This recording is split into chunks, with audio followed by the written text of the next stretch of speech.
that come with it. And so this makes governance an absolutely critical part of any free and open engagement and project. Without that shared understanding, you have no community. You just have a bunch of people who have gotten together. You have no collaboration. You just have a bunch of people who are throwing their own ideas into the pot without really mixing them and making a tasty dish, right? None of what makes free and open culture special happens without governance.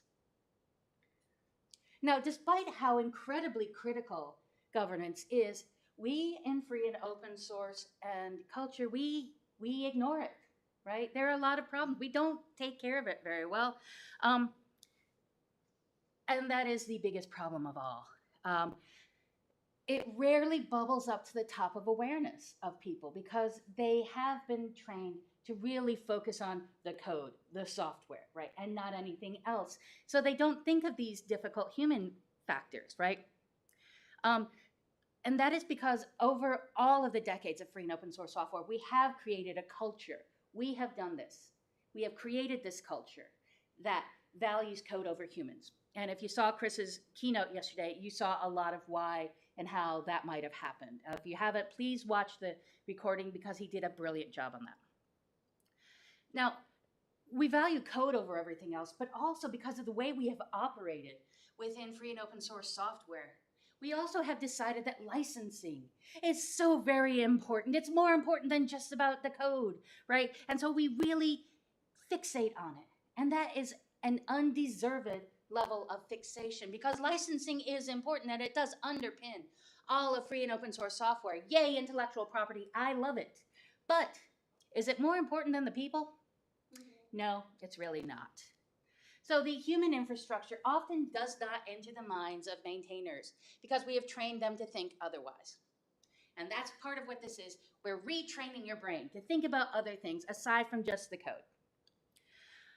If it does bubble up into the top of their mind, it's often dismissed as something that doesn't require much attention, right? It should just be obvious how this works, right?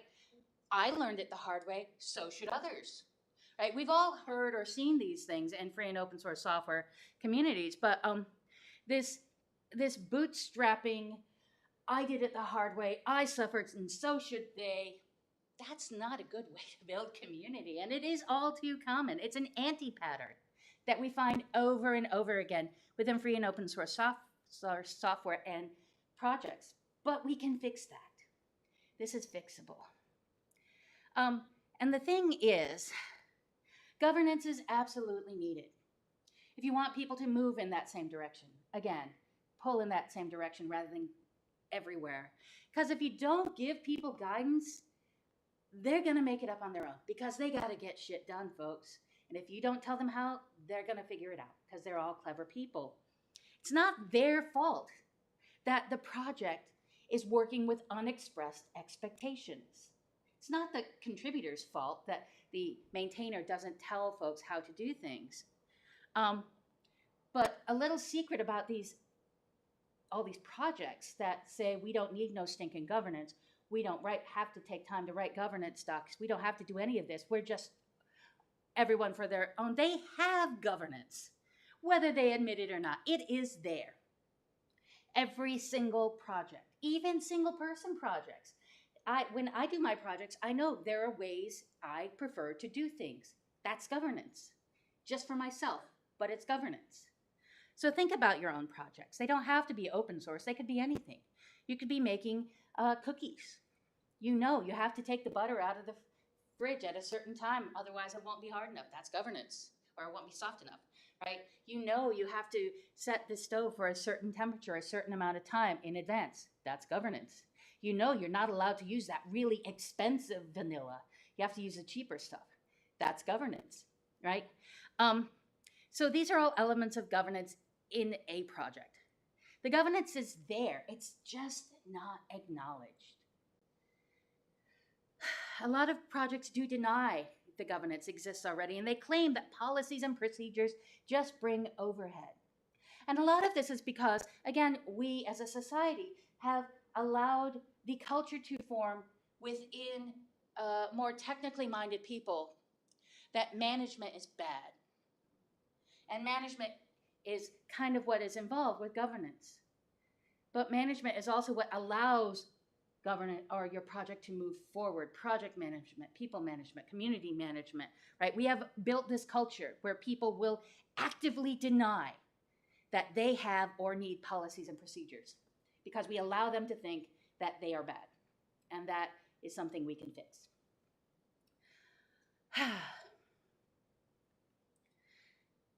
But like all things related to management, which are, of course, also related to people, that is what management is about, it is difficult. And I absolutely understand why maintainers might want to avoid it because they just don't have the time. OMG, I've got these assholes coming down on me and issues every single day telling me I need to fix this and I'm crap if I don't. Okay, I understand why you might not want to pause that and pause trying to make those shouty people stop shoutying to define your governance. But it really does help. It is difficult, though. It is hard to choose. It is hard to document. It's hard to maintain because this is human infrastructure. And I don't know if you've noticed, but humans are difficult, squishy things, right? And therefore, governance is also going to be somewhat difficult and squishy because of people. And that's okay. There are a lot of things in this world that are difficult and are incredibly worthwhile. And some of them don't require setting up a GitHub action to compile and CI/CD and all that sort of stuff. So here's how you can get started, right? There are some guardrails here. And just to know, again, these are going to be more general because every project is different. So your mileage may vary. But the best place to start is just by looking what you got already. Because again, you got it. Start there. Don't get all complex.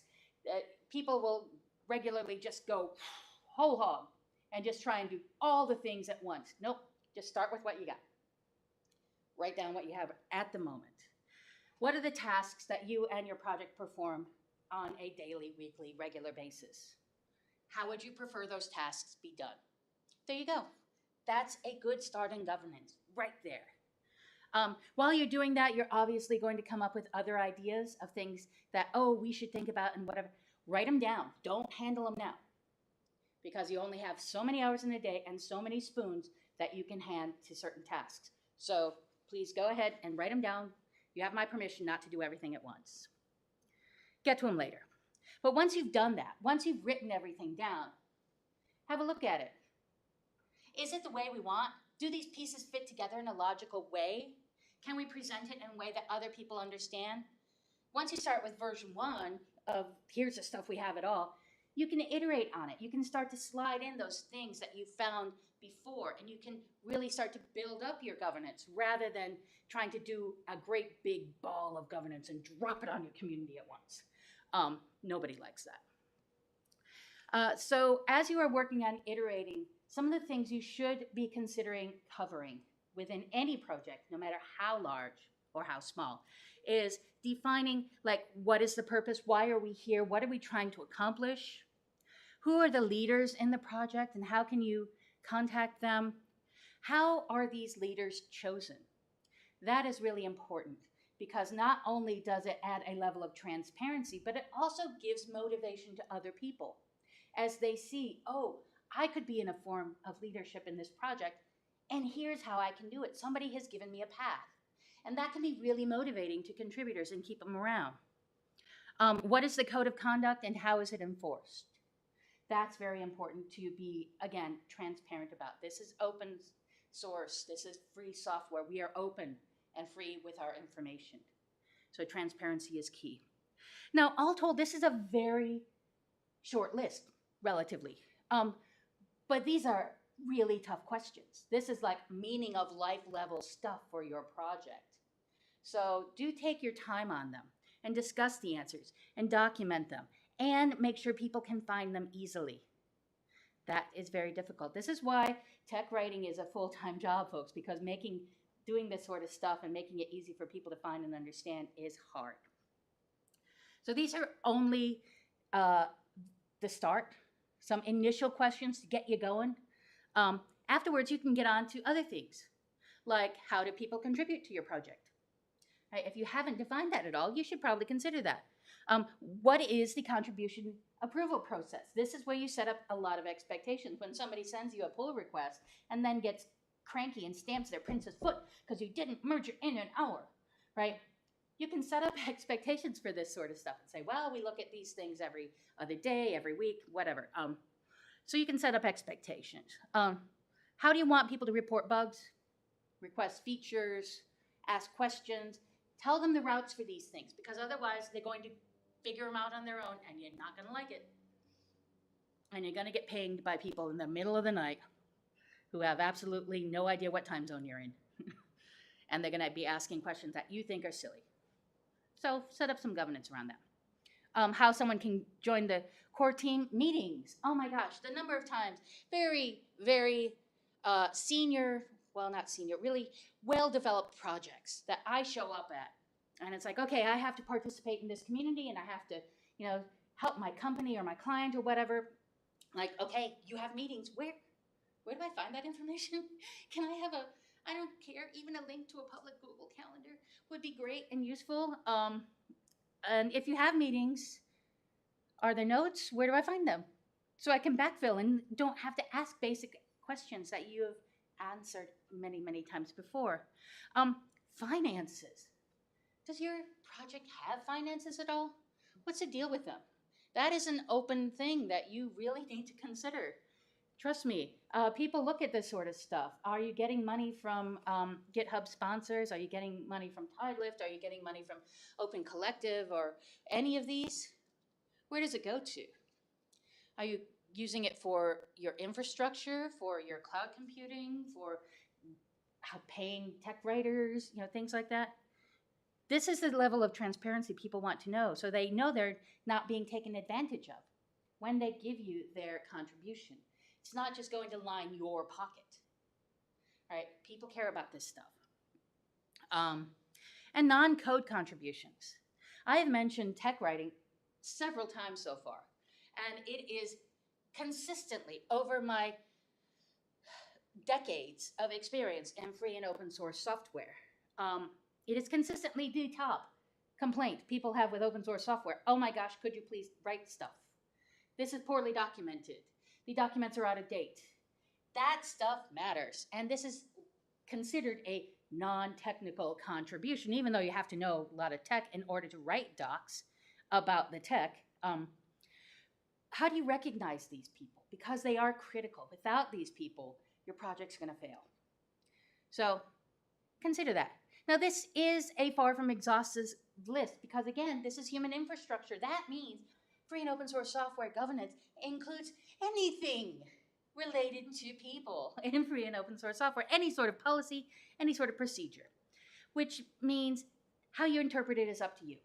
Again, you get to define the here, the how, the why, the who. You get to define that. But if you don't define that, you don't really have governance that other people can use. This can lead to a lot of things that you will end up having to document, and that is good because, again, transparency is good in free and open source software. It's absolutely critical.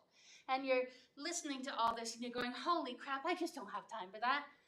Good grief, there's got to be a better way. And the answer is yes, there is absolutely a better way. It's the FOSS way. And the FOSS way is to build on the shoulders of giants and to learn from the people who came before us and to reuse the work that others have done and repurpose it and remix it and then re-release it for others to do.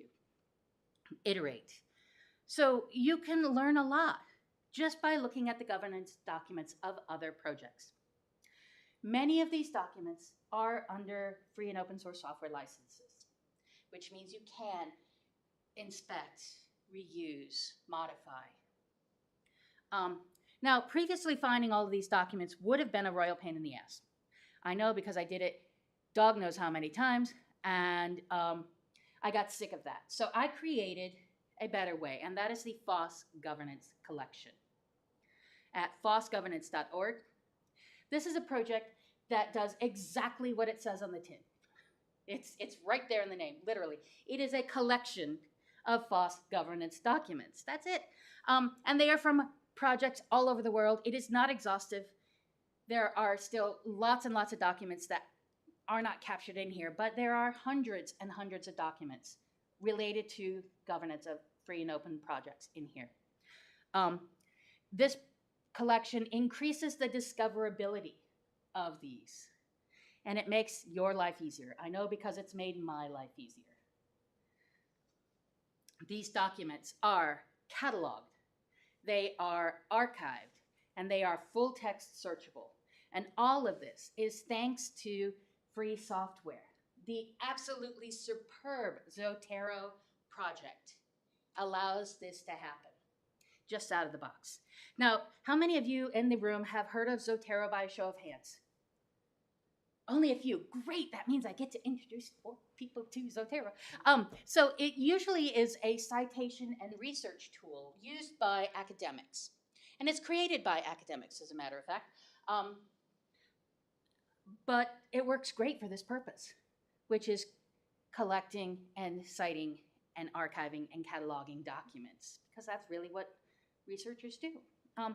And because it is a Zotero group library that is publicly available, you can even use it on your phone. Who doesn't want to be looking up FOSS governance documents on their phone, right? You can download it and use it offline. I am not ashamed to say that I have done this, because I do a lot of work in FOSS governance, so I am thus inclined. So, shall we have a look? Well, let's find out if we can have a look. Let me pop this over here. Yay! Now, do I have, I need a pointer, that's what I need. Do I have Wi-Fi? Oops. Well, that's no good. There we go. Do I have Wi-Fi? I do have Wi-Fi. I'm still tethered. Fantastic. All right. So I get to do this over my shoulder, which is super fun. I should have turned on mirroring. So here's fossgovernance.org. You've got lovely information up here. Whenever there's an update, I will post a blog post. There's not a lot of them. There is an IRC that I hang out in, but I don't pay a lot of attention. But I am there.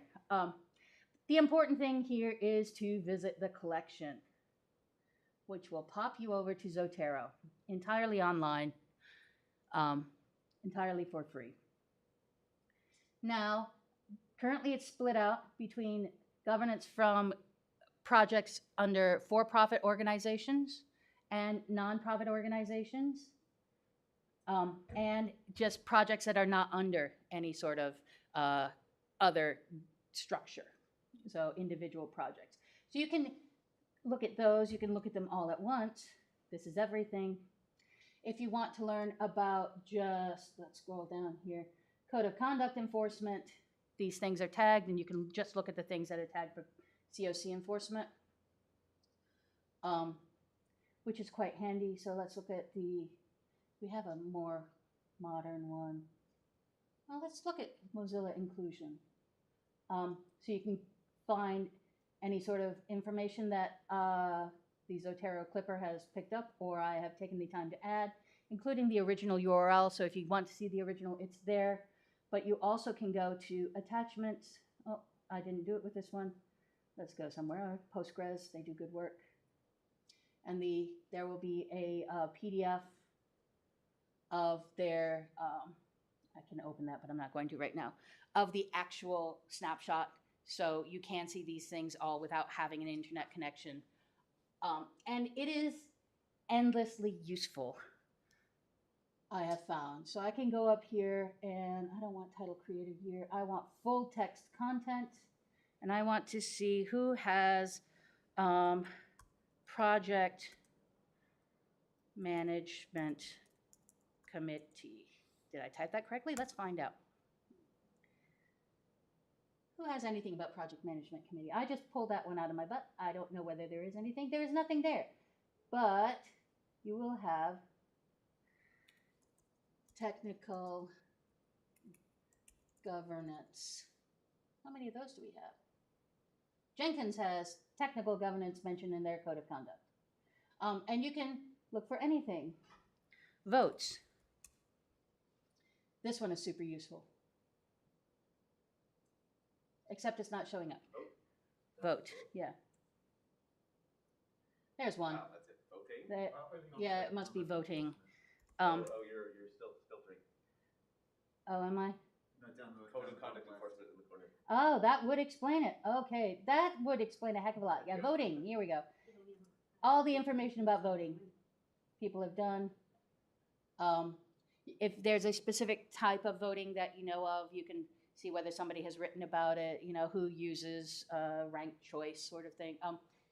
And this has been endlessly useful for me as I work with projects, as I work with foundations, because they all have questions about this sort of stuff. And you shouldn't have to reinvent the wheel. Lots of people have thought about this. Lots of brilliant people have thought about this over the years.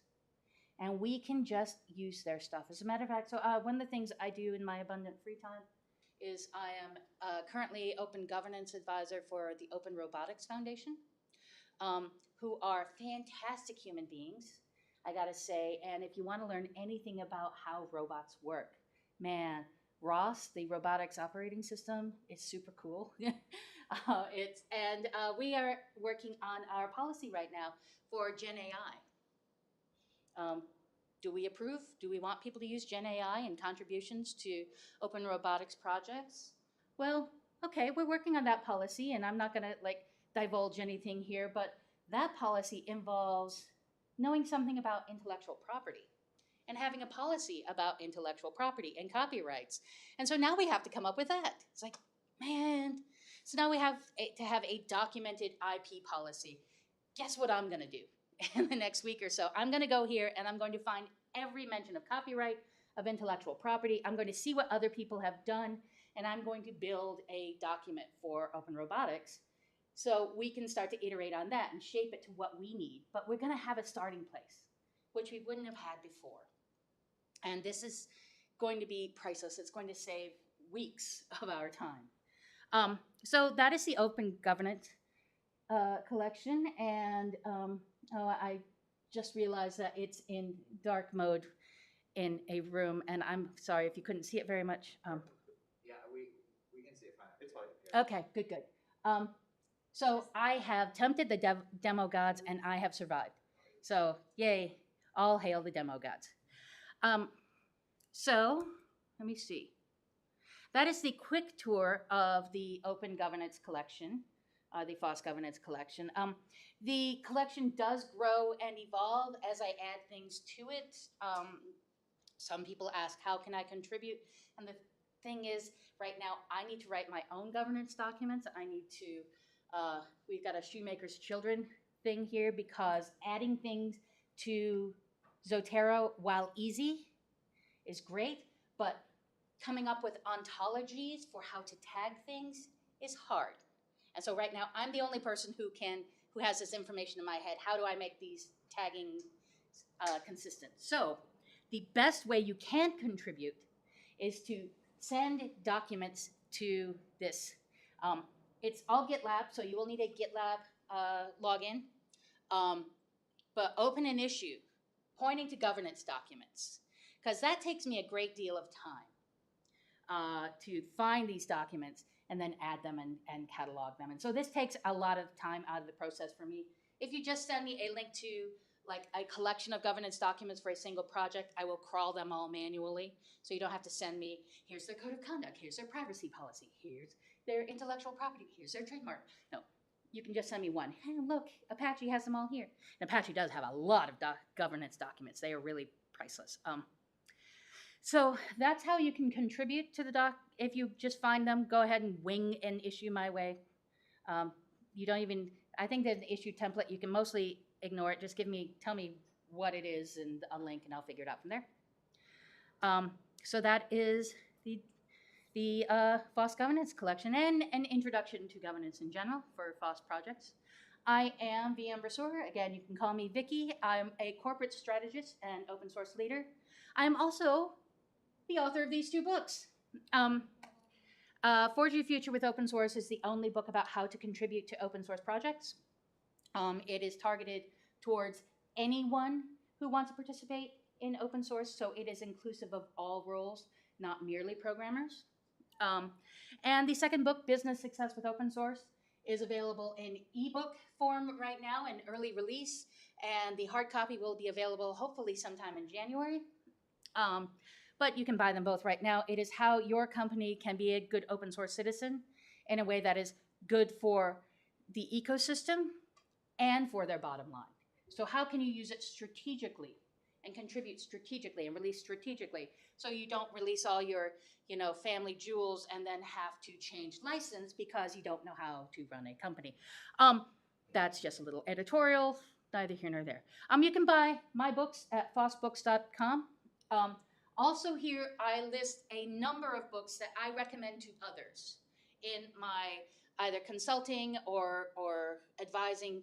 So there's a lot of books, other books there that I think are very helpful for others. Now, thank you so much to SeaGL for having me. Thank you to all you beautiful people for being here. Now, do we have any questions, but not comments disguised as questions? Liz, my dear, yes. So you mentioned kind of this disdain for management. One of the things that I've come into in leadership is that sometimes community members don't respect less technical members of our leadership. So if something comes from me, they're like, oh, that's Liz, like it's good, like we're gonna listen to her. But if it comes from someone who may be newer to the project or less technical, who I find incredibly valuable, and like they're doing all the documentation, they know a lot about governance, they won't listen to them. The community won't listen to them. So how can I best support our non-technical leadership? So the question, I will repeat for the folks in our online audience, how can leaders within a project or a team support the less technical people of the teams? When they say something, others might not listen to them because they're not technical. So how can leaders support them? This is a common question with any sort of less respected subculture within a team. Regularly, it's women within teams. And so reading about how to be a good ally is something I encourage you all to do, and to help to lift up those people, which means very publicly support their position. Be very public about it and say, yes, it is a great idea, Mr. Wolf. I love that idea. We should do this. Everybody listen to him, and be really clear about it, right? And that will help to slowly but surely build respect for people. But it's not an instance, it is a process. Because again, people are difficult and squishy, and we don't like change, and we don't change quickly. That's a great question. I really do suggest everyone do a lot of research on allyship and how to be a good ally, because it's not simply about gender. It's about any sort of lifting up. Ted, you were first. Ted? Yeah, I have a question. So, yes. For large corporate enterprises who are looking at incorporating open source software, and they're currently looking at universal licensing, and some of that's now automated, and SBOM's a big buzzword right now.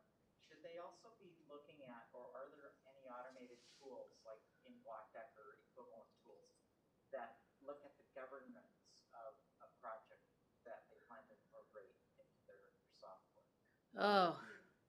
So the question, as a large, or even heck, small, as another institution, if you are creating, or if you're bringing in open source into your organization, there are automatic tools now that will look at things like your supply chain and your dependencies and the SBOMs and things like that. But are there any that look at governance documents? And not that I know of, but this is a space that is evolving so quickly right now that I practically refuse to write about it in Business Success with Open Source. Like I tell people, this is moving so fast. Since I started this chapter, 5 new tools have come out, and that was not an exaggeration. So there aren't things out there. But this goes back to sustainability around open source, because projects that don't have good governance often are not particularly sustainable. And they are at a higher risk of cratering. And then if your company is relying upon that tool, then your company is at risk. And that is a big problem. So you do have to look at your overall open source ecosystem and supply chain. And I know FOSS maintainers hate the concept of supply chain, but I'm sorry, you don't have to concede to be in the chain to be in the chain. You are. I have conceded to use your thing. You have not conceded for me to use it. That's not how open source works. Sorry. So you are in my supply chain from my perspective. I have to look at all of that. And I have to figure out what are the load-bearing links in that chain. What are the links where if they broke, my business would be at risk. My customers would not receive the value that they are there to receive. So look at those load-bearing links, and I can select those to manually look at the governance, and then to make active strategic decisions on where to engage for my business, and to shore up these things that are important for my business. And a lot of that is in the sustainability and the governance, and it's not simply throwing money at the maintainers, although that might be something that is strategically important. So there's nothing automated yet. If there is, it will probably come out of the CHAOSS group. chaos.community is their URL, and they have a lot of really useful resources for metrics around community health. And community health means governance. So CHAOSS community is really useful for this. Great question. Thank you. The reason that I ask is many small, medium, and larger businesses, if you go to their about page, they have their own corporate, who we are, what we stand for, what our DEI policy is, and if those elements are in the project's governance pages, I would think that somebody on the incorporating the open source in their supply chain might want to see if there are any conflicts or if there's synchrony. Yeah. Or if Yeah. it might be cautious. So a follow-up from Ted on that is that if these documents do exist and your company does have missions and values and all that out there on your About page, you might want to verify that these two are not in conflict, right? And that the governance and the behavior of the community does not conflict with what your company says. Although I have found in my experience that what a company says and what a company does rarely match. So, whether it doesn't match what you state on your About page, I don't think most of them care, but it's a good point. So, any other questions? Yes, Mr. Wolf. Everything you say, I always keep bouncing around, so I'm trying to cohesively say this. Delegation is one of the sort of headings that's trying to frame what I'm asking. I'll try to make it a little more personal so it's specific. The challenge that I've had in leading a project, not as the technical person coming from the code side, was almost the flip side of some things that people describe, which was I'm working to delegate things to other people who have expertise in certain areas, and yet there are other people with directions and sort of concerns about where we're going, or sort of maybe opening up this thing is going to be hugely costly, and there's some concerns about whether we can afford to go in that direction or whatever else. And the pushback has looked like, I'm uncomfortable with getting this input because it's coming from this sort of leadership position, and I feel I need to sort of defer to you, but that makes me uncomfortable because I don't feel like I have autonomy enough in my role in this area.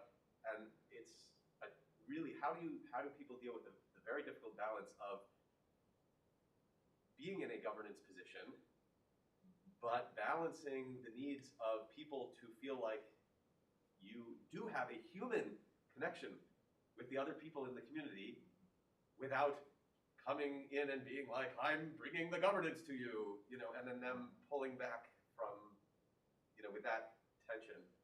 Does that make sense to the question? Yes, and I'm going to try to restate it. So please correct me if I am wrong. I'm sure you will, because we have good communications. As a person who I am guessing is essentially the head of the governance pyramid in an organization, How are you able to vest authority within the people below such that they feel comfortable using that authority rather than deferring to you as the person who's going to, it's like, if the top of the pyramid does not agree with me, I can't take this action. Right, with the caveat that one obvious answer doesn't feel comfortable, doesn't end up working out, which basically says, because I delegated this to you and it's uncomfortable for me to be imposing, I basically have to like create this barrier and I'm not going to look at what you're doing, we're not communicating. That's, you still need the communication there. You can't just, as a leader, step back to give them the I'll just space. get out of your way and You can't do that. A lot of this this is standard management leadership stuff, right? Again, that's what management is. It's about helping people get shit done. It's not about being the dictator from on high, which is what we all learned from sitcoms as we were growing up. That's not what management actually is. And nobody really learns that because we learn from TV or we learn from our experience, and that experience is usually bad. Real management is about helping people get shit done, being a servant leader, getting the hell out of their way. But sometimes you do need to be there to keep an oversight, especially if you're the one who is leading the vision, right? And that does come to delegation. It's like, okay, Liz, I know you're excellent at infrastructure. You're gonna be my PMC for infrastructure. Great. Okay, Chris, you're gonna handle all of our bylaws. Josh, you're leading our COC team. I'm sorry, I love you, but I know you're good at it. And I'm going to delegate all these things, but I am at the top of the FOSS Governance Project. And so it is my duty to make sure we are all pulling together in the same way and delegating and making people feel comfortable in their roles, letting them know that you trust them, right? And if they come back to you with questions or feeling uncomfortable with this, talk through it with them. Don't just give them an answer. Ask them, well, why do you feel that way? Okay, let's dig into that a little bit. Let's talk about this. Let's figure these things out and teach them how to feel more comfortable, because they're not just going to do it, especially if they've never led before and never been a leader. That's the coaching element of management. That is absolutely key, right? So learn more about how to do that and learn how to have difficult conversations. Also, it can help to make sure that people are not working alone. Have group leadership meetings where everyone is coming together and sharing what they're working on, sharing their challenges, making it okay to share your challenges. Lead by example there and say, I am having problems with this. Anyone here have any ideas? Okay, that's great. I'll go research all of those and I'll come back to you and let you know what I came up with. And then follow up on that and support the people who gave you the ideas, to show them that you are listening. There is no short and easy answer to any of this because it's people, and people are difficult and squidgy. I don't know whether that helped at all. Can I just, one last follow-up is that what I'm finding is there's balance, like in the documents, like how the extreme on one hand I think of is like holacracy, which I take to be incorporating everything you just said, but trying to make it as strict as possible so that it can all be documented and you treat people a little more like code. That's sort of my bias against that direction. I have so many biases against that. So you understand what that problem, that direction. The other direction, which the way you said it now feels to me more in that direction, is, well, this is all about coaching and people and you have to talk to them and know them and all, which I agree with in every way. And yet, I don't know how that turns into governance document or governance policies that people could pass on or whatever, that don't rely on me being the coach. If I have a family medical emergency and I'm gone and I'm not the coach anymore with those people, like, does it all just fall apart? Okay, I need to cut you off so we can get another question here. So the follow-up is, okay, well, that's all well and good, but how do I translate that into documentation? It's like, well, okay, the thing is, you don't have to document into every tiny minutia. Right? It's like, we have a governance committee. These are the roles on the committee. These are the responsibilities of each role. This is approximately how much time we estimate it will take in an average year or week or month, things like that. And then after that, here's how we make decisions. Here's where we publish our decisions. Here's how you ask us questions. That's the level of stuff you need to document. And then all the other stuff is people and communication and leadership and coaching, which you do not have to document. You don't have to document every tiny little minutia, because if you do, you'll never get done, first of all, and you're never going to get done with governance anyway, because it's always evolving, because your community is always evolving, but you're never going to finish.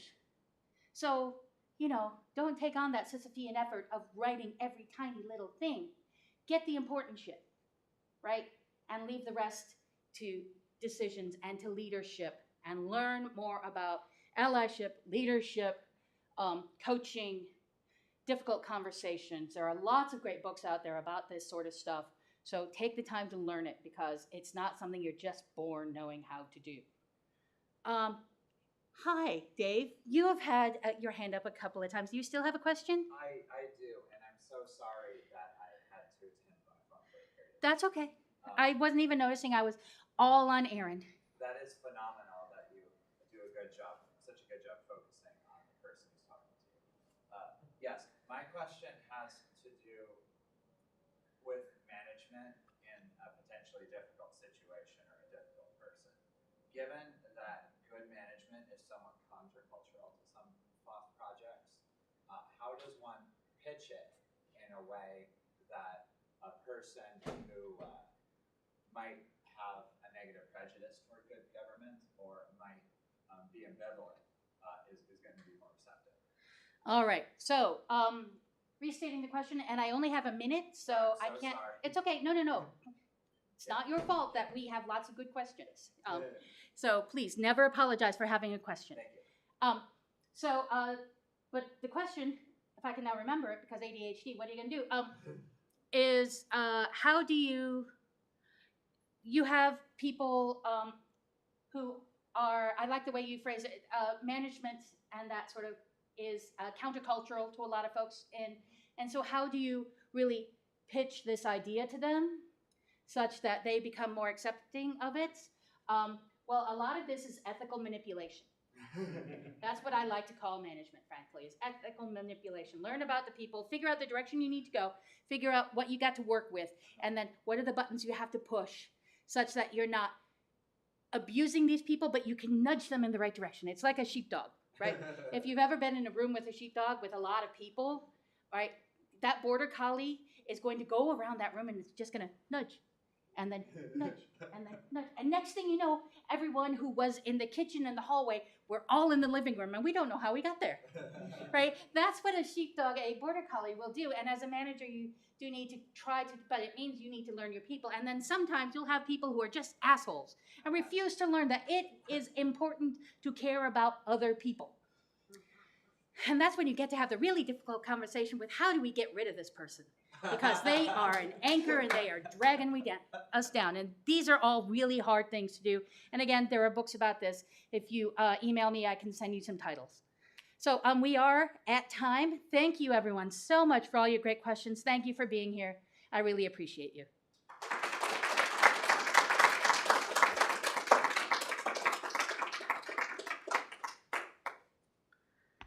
That perfectly answered my question. Okay, you're very welcome. And that I need to remember that sheepdog metaphor because You that make just that up just now? yeah. Well, it's because I have actually been at a party before with a sheepdog. Oh, yeah? Oh man, it's great. The dogs want you to be there, or they want everyone to be there in one spot, and so they freak out when people spread out across the house. Good, that's great. I'm sorry.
Thank you.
We'll give it till 1 after, just for the remaining people to come in.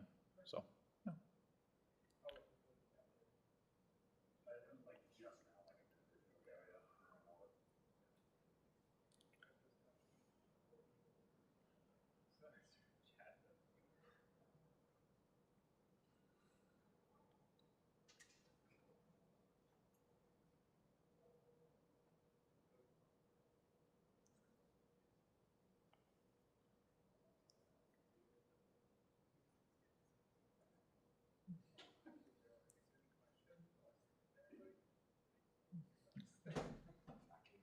Yep. Okay, so we'll give it a minute after.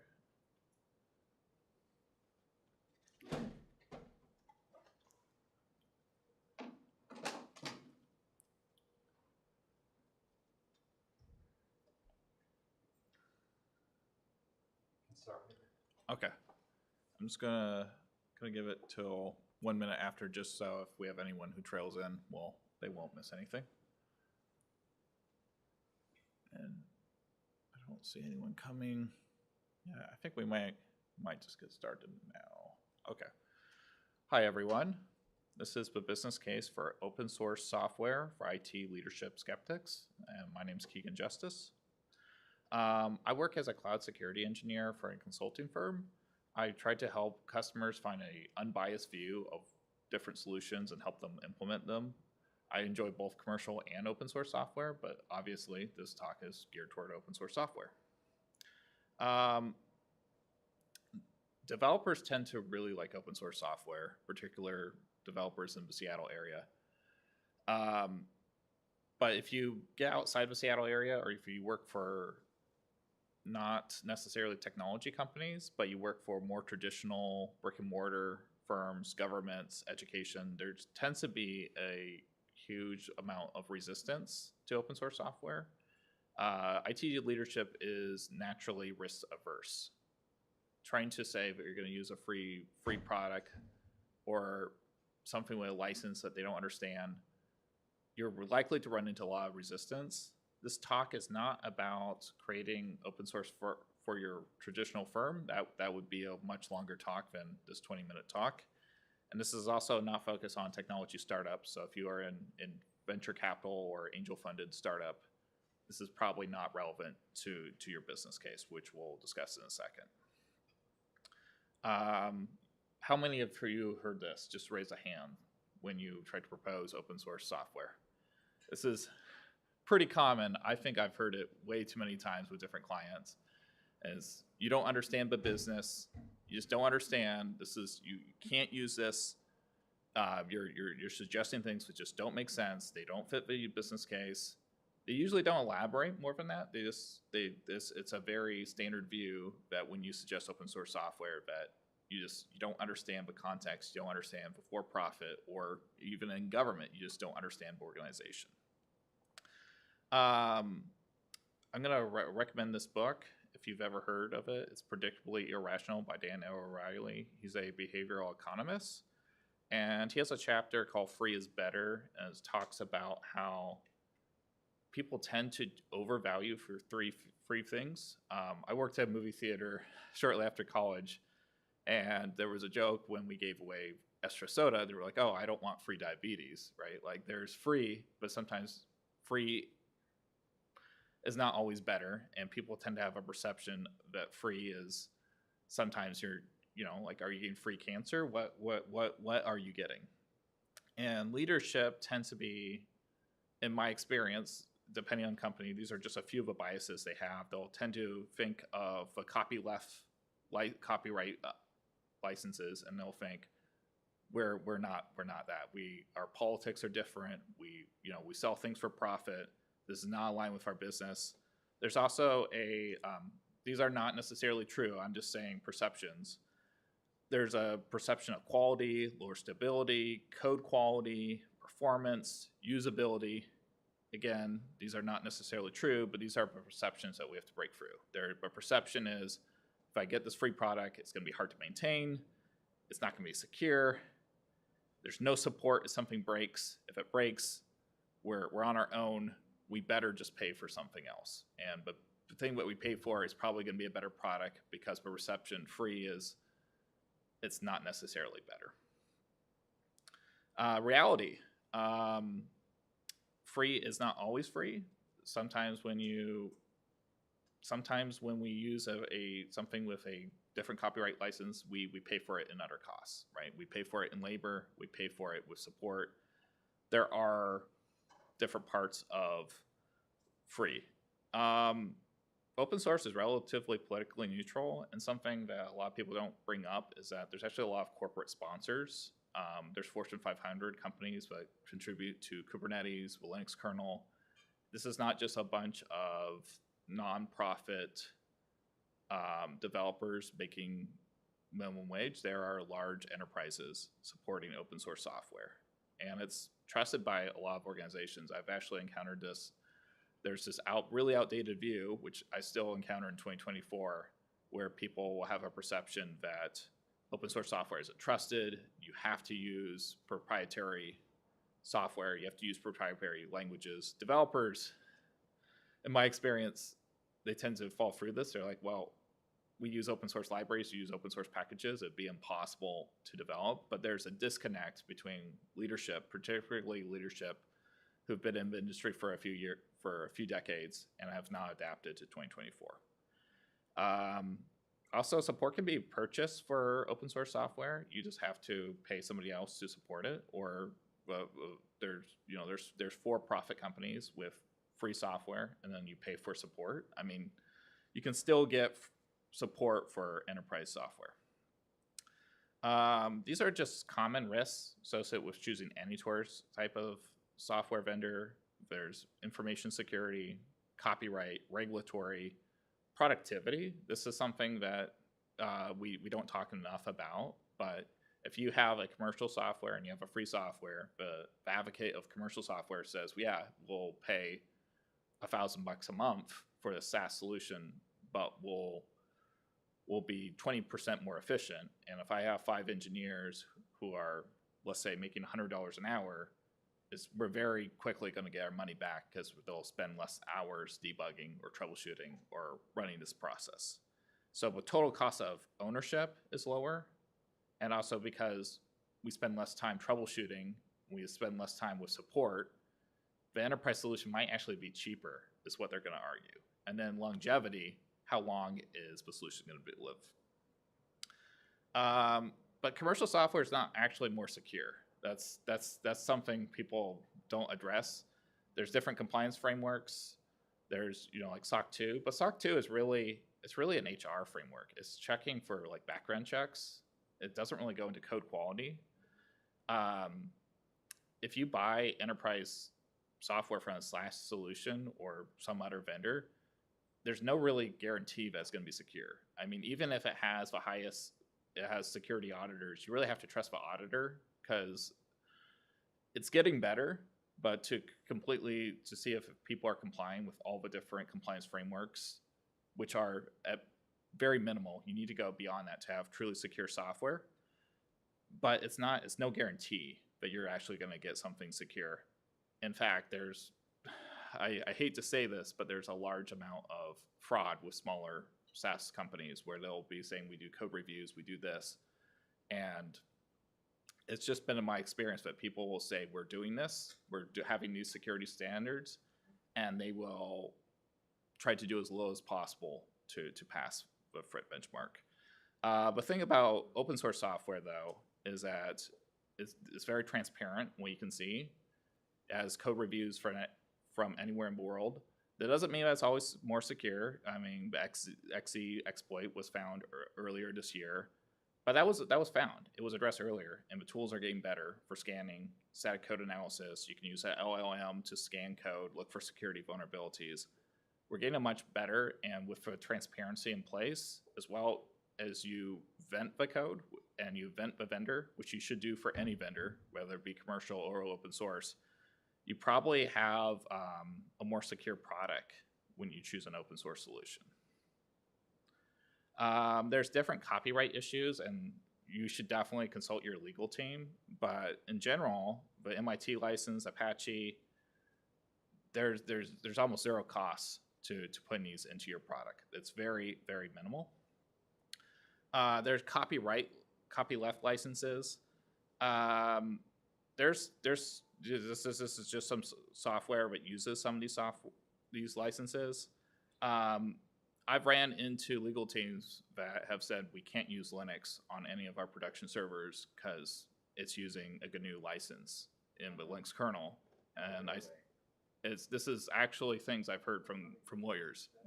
And I said, well, I think most of the world would be out of compliance if you look at how widespread Linux is. Like, there are places where it's not part of your product, but it's running your infrastructure where you can. I mean, you're not developing the Linux kernel, you're running a web server on top of it. So there's literally no reason, but there's a disparity between probably your general counsel's technical knowledge and what the engineer's expectations are and just how the industry is going. If you look at the LGPL license, there's several high-profile commercial software vendors which are using as components the LGPL license. Again, ask your lawyer, but make sure your lawyer is properly informed within your company, because there's some confusion here.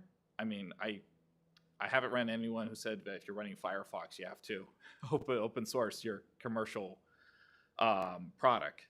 But there is actually some discrepancy depending on who you're talking to and their expectations. There's also a lot of regulatory and compliance frameworks like GDPR, U.S. state privacy laws. There's new privacy laws every election. HIPAA, if you're in healthcare. FedRAMP.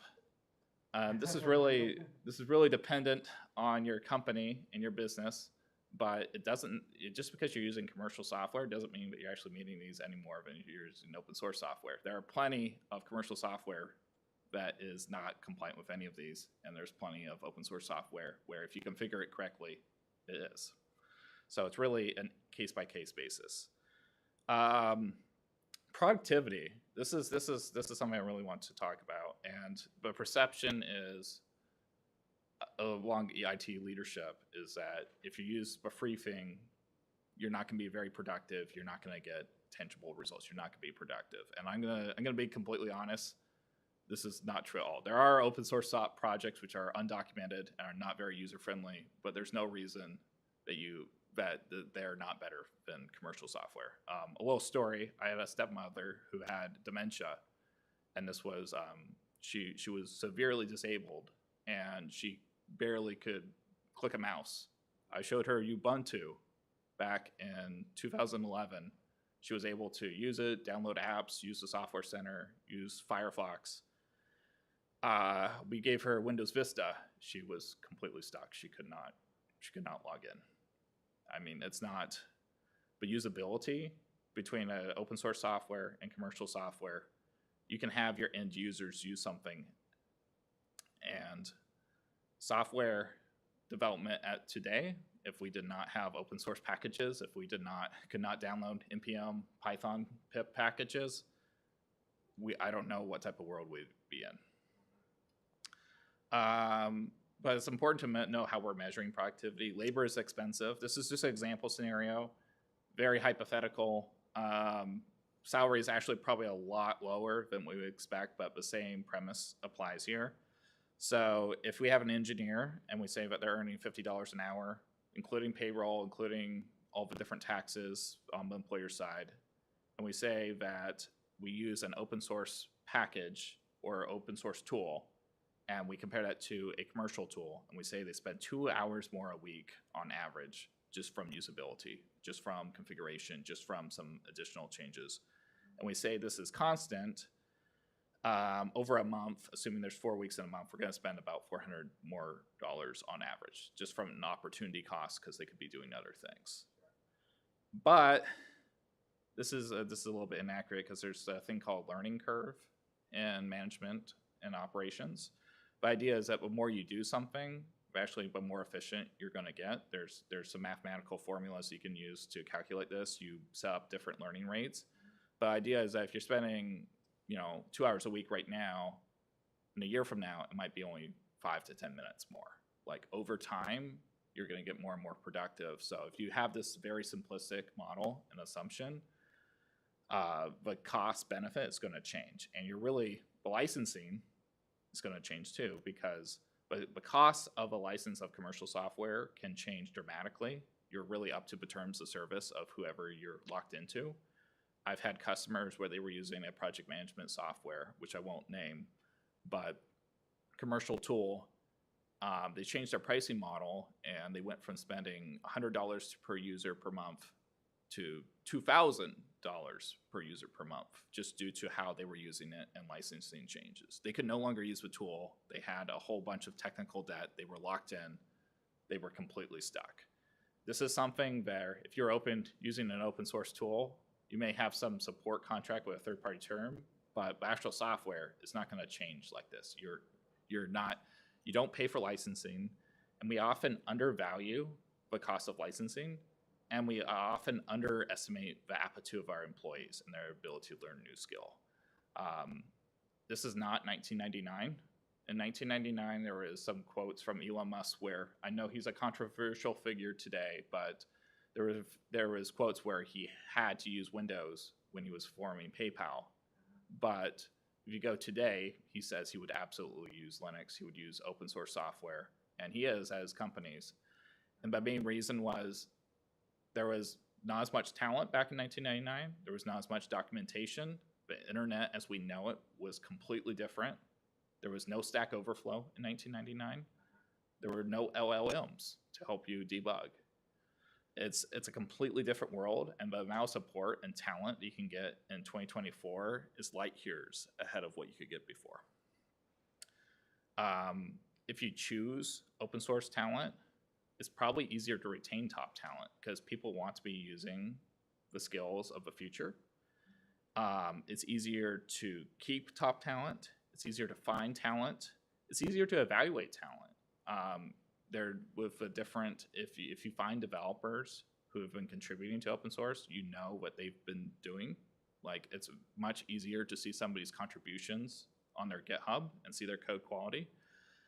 And in my experience, I constantly see companies that choose commercial software and undervalue open source software. One of the reasons is they underestimate their employees. They underestimate how quickly they can learn. They say, we have to have this paid solution because it sounds a little bit draconic, but they think their employees just aren't quick enough, they don't have the right aptitude to learn quickly, which is, I think we put glass ceilings on people, and we need to reestablish the boundaries, because I think most employees, given right motivation and the right environment, can come to speed very quickly.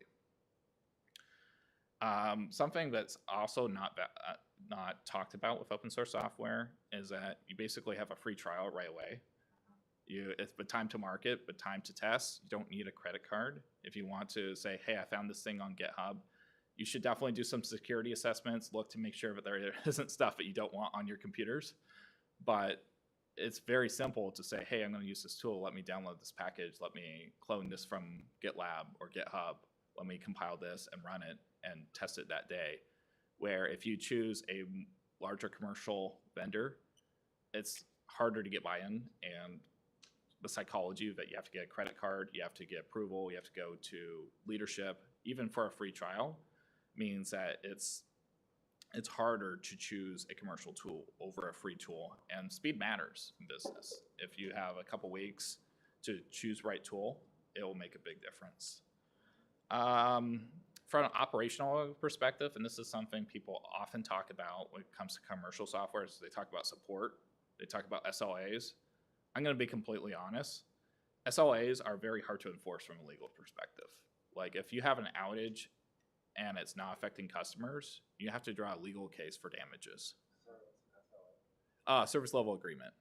So a service level agreement is a contract that you sign with your vendor saying we will have this amount of uptime. If we're down during these times of the day or this amount of time, we have to give you credit or pay you because your business relies on it. So like an airplane, probably, you know, the software manages landing might have like a 99.99%, so they can only be down for a few minutes because they don't want the airplane to crash, or something which is not as critical, they might have a lower SLA, but they need, the idea though is that you have to show that there was damage, and unless it's so critical that, you know, the nuclear bombs are going off in the country because missile defense systems are down, I'm exaggerating a bit, but it can be hard to enforce these. Even if the SLAs are violated, doesn't mean that you can get paid monetarily, because you really have to show that you were disrupted from this. You have to prove damages. Exactly. You have to prove damages. So if your payroll system goes down, but it's not payroll period, and it's only down for a few hours and inconveniences your employees, trying to have your lawyers go into a lawsuit and enforce this might not be worth it for like 4 hours of outage, even though you were actually unproductive for 4 hours and you have to enforce this. Open standards also tend to last longer. I'm just listing a couple of large open source projects in DevOps that I actively use, but Kubernetes, Linux, OpenTelemetry, these standards are becoming the standard across the industry. But commercial tools are actually adopting some of these standards. Like there's commercial versions of Kubernetes, better container orchestration platforms aren't really there. OpenTelemetry, all the observabilities tools, the APMs, they're all adopting OpenTelemetry. And then, as I stated earlier, 2024 is a lot different than 1995 or 1994. Talent is more abundant. Stack Overflow is more abundant. AI is everywhere, and you can get support. I mentioned this a little bit earlier, but longevity, prices change. You could have a contract or you'd be locked in, but at the end of a contract, they could start increasing a lot more. I mean, that's inflation. Open source software projects can also be resurrected. So if a project what's open source is dead, you can fork it if it's truly open source. You can pay developers to add the features that you want for your business. It's no longer going to be dead. And they typically last longer.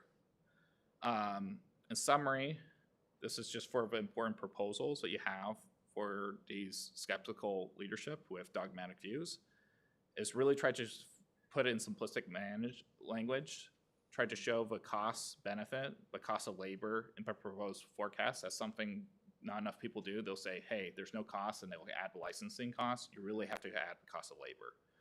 Don't just get caught up in shiny new tools for your resume. This is something engineers, particularly people who are focused on open source, tend to do. I think we're all guilty of it. We like trying new things, but business is risk averse. They don't want to see you getting stuff for your resume. They want to see stuff for the business. Show the community support. If it's a large community behind the project, show that this is going to last longer than probably this commercial tool that could go out of business. Try to avoid jargon as much as possible. Try to write it at a 6th grade level. Write down your proposals, financially model with different scenarios, like say a best case scenario, a medium case scenario, a worst case scenario, best case scenario. I would aim for at least 3. But this is flexible. You know, do some spreadsheet modeling, factor in cost of labor though, really factor in, and do a return on investment for the different assumptions. You could also do a learning rate too, where there's a number of calculators online where you say this is the number of hours we would spend with an open source version of software versus a commercial software. And this is actually the cost when you factor in labor on productivity. I believe that's my presentation. Any questions? Yep. You've done. Oh, sorry. You've done an outstanding job explaining the financial part of why open source software is good from a business case. An equally important part of a business case is to quantify risk. Could you go in a little more detail on how to accurately explain to people that open source software is usually lower risk than closed source? Risk, there's different ways you can quantify it. And there's I don't want to, we're a little bit over time, and I want to make time for the next. It might be too big of a question. Let's, if we can chat afterward, okay, if that works. I definitely want to answer your question, but I don't think I can answer it when I'm already 4 minutes over. Thank you. Yeah.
So only say nice things about the internet?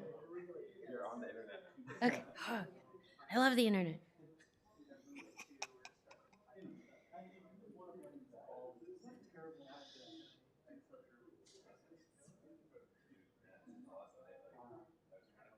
Where is the?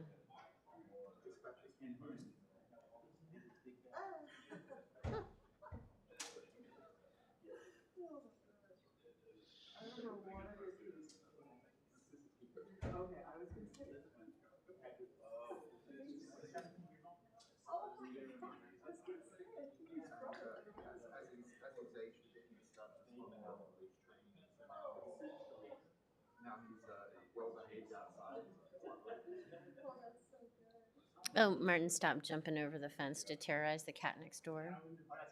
Yeah. Okay, we can enjoy some outdoor happy internet. I left the door open by accident, and he just like laid on the piece of furniture right next to the door. Just he was like, "I'm here whenever you want to go to the rest of the yard." He's not 17, but he's got he's like 11 or 12 now, so he's like a little. Yeah, yeah. He does still sometimes like look into the like he just does looks for the cat next door, like just yeah. I'm watching, like okay, but he hasn't jumped over for a long time.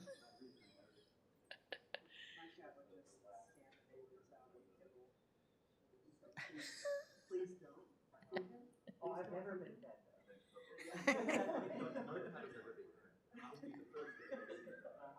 Apparently, you can make a little thing for their neck that says, "Please don't feed me." Oh no, I did that. I literally did that. I said, do And it not happens feed me. anyway. And I went to my neighbors.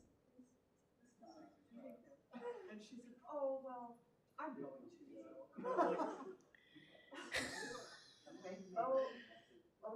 I can't. I have no control over this situation. Hmm? Yeah, I work at the PSF, so yeah, I have a lot of Python. Oh, we're at time. Okay, hi. It's time for us to officially start. Hello, friends here in the room. Hello, friends at home on the internet. This is gonna be a quick talk on how to solve brand new problems. And the absolutely very first step on approaching a new problem, whether it's like new to you or like a new part of an old problem or like something totally brand new that no one's ever solved, is to avoid the overwhelm. It can be really easy to kind of be like, oh no, what's going on? And this talk is going to be a lot of like, okay, first step, like, oh my gosh, I have a lot of problems going on.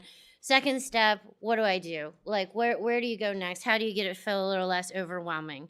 And sometimes the problems seem overwhelming, but actually the only common thread is you. So you might be like, everything's on fire, and it's like, it's just your inbox. It's 3 separate problems. And maybe you can break them into parts and categorize. And they may not like all, just because they came into your email at the same time, it doesn't mean they're all the same level of time sensitive. They're not all the same level of importance. I think like the way that we use tools, it kind of flattens stuff out. So you're like, oh no, 3 things just came in at once. One is, do we need more chocolate chip granola bars downstairs? Not that important, unless you promise them to someone, I guess. Time sensitive, like it came into your inbox. There's not like a 30-second clock ticking for all the things that come into your inbox. And then finally, do you need buy-in? Is this a thing that you can decide on your own, or is it something that you need to bring other people in? Because otherwise they'll be like, I can't believe you just made that decision without asking the rest of the team. Those ones actually secretly become a little more time sensitive because it takes time to get buy-in. So we'll talk about a couple categories of things. So first is something that's just like new to you.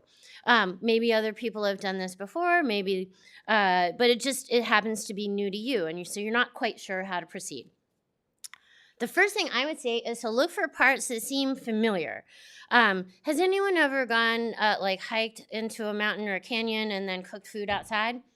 Okay, maybe half the room. So the thing about that, it seems maybe kind of daunting, but if you think about it, it's like you've cooked food before, most of us, right? Maybe you've started fires before, maybe you haven't. But if you've started fires before and you've cooked food before, then all you really got to figure out is how do you carry food into the wilderness that isn't spoiled and bad when you get there. So this is like, oh, it seemed like this massive, daunting task, like going up to a mountain and making soup, and instead you just have to look up, where do I buy dried soup? So sometimes your other problems may come into this thing. So you're going to categorize the parts on your timeliness and your importance and your decision makers. And then sometimes the answer is like, it is you. It's just all you. Like the person who is responsible for making this decision and solving this problem is in the mirror. So then what do you do? First, you want to read all the documentation. And that might seem obvious, like, so sometimes, but like when I say all, I really mean all. So like, you're using Python, you read the Python documentation. But what if you're installing like 17 different libraries? You might want to read the documentation for those too. What if you're trying to do something like kind of weird with another piece of software? You have to also read the documentation there. And so that gives you the big picture. And sometimes the documentation is not so like official as to be in a library. It's just like, what do you do when you're trying to take these two pieces of software and make them work together? You ask just the whole internet. Thanks, internet.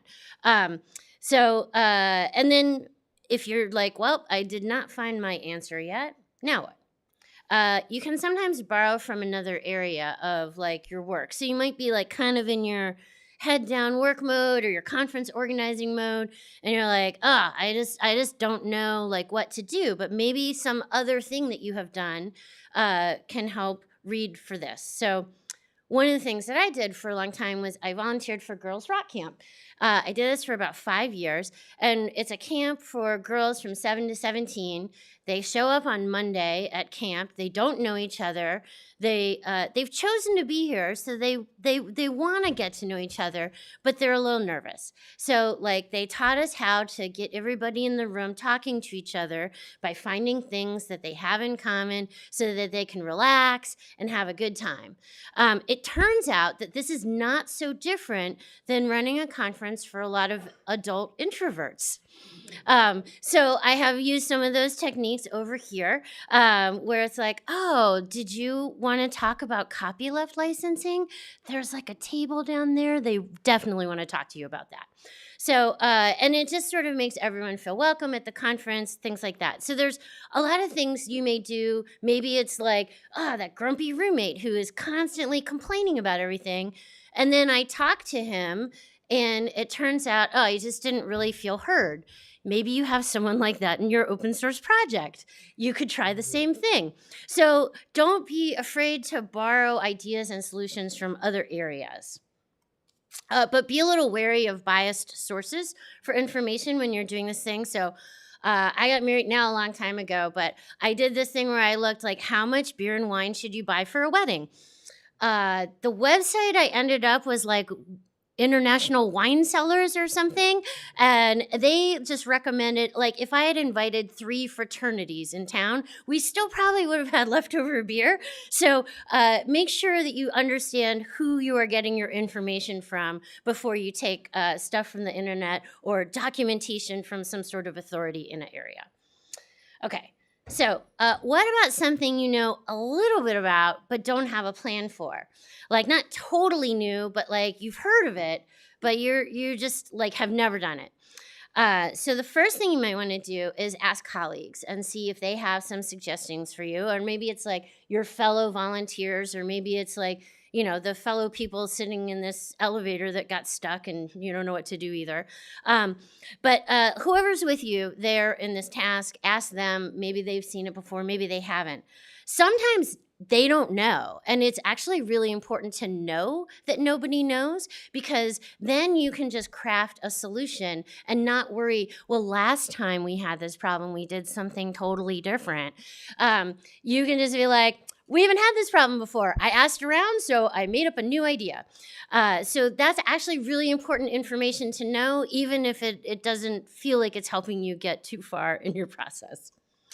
The other thing I would say is look to your networks, like not just the immediate people, but like maybe you go to conferences like this and you're like, I have a mainframe question. And it's like, that Liz Krumbach, I should look up what she's been writing about lately. I bet she's got some ideas. Or like, I have questions about like how to get funding for my open source project. Like maybe I'll see what Carousels and Dwayne O'Brien have been talking about. Or like open source governance. Vicky Brisser has a whole book on it, almost 2, very soon.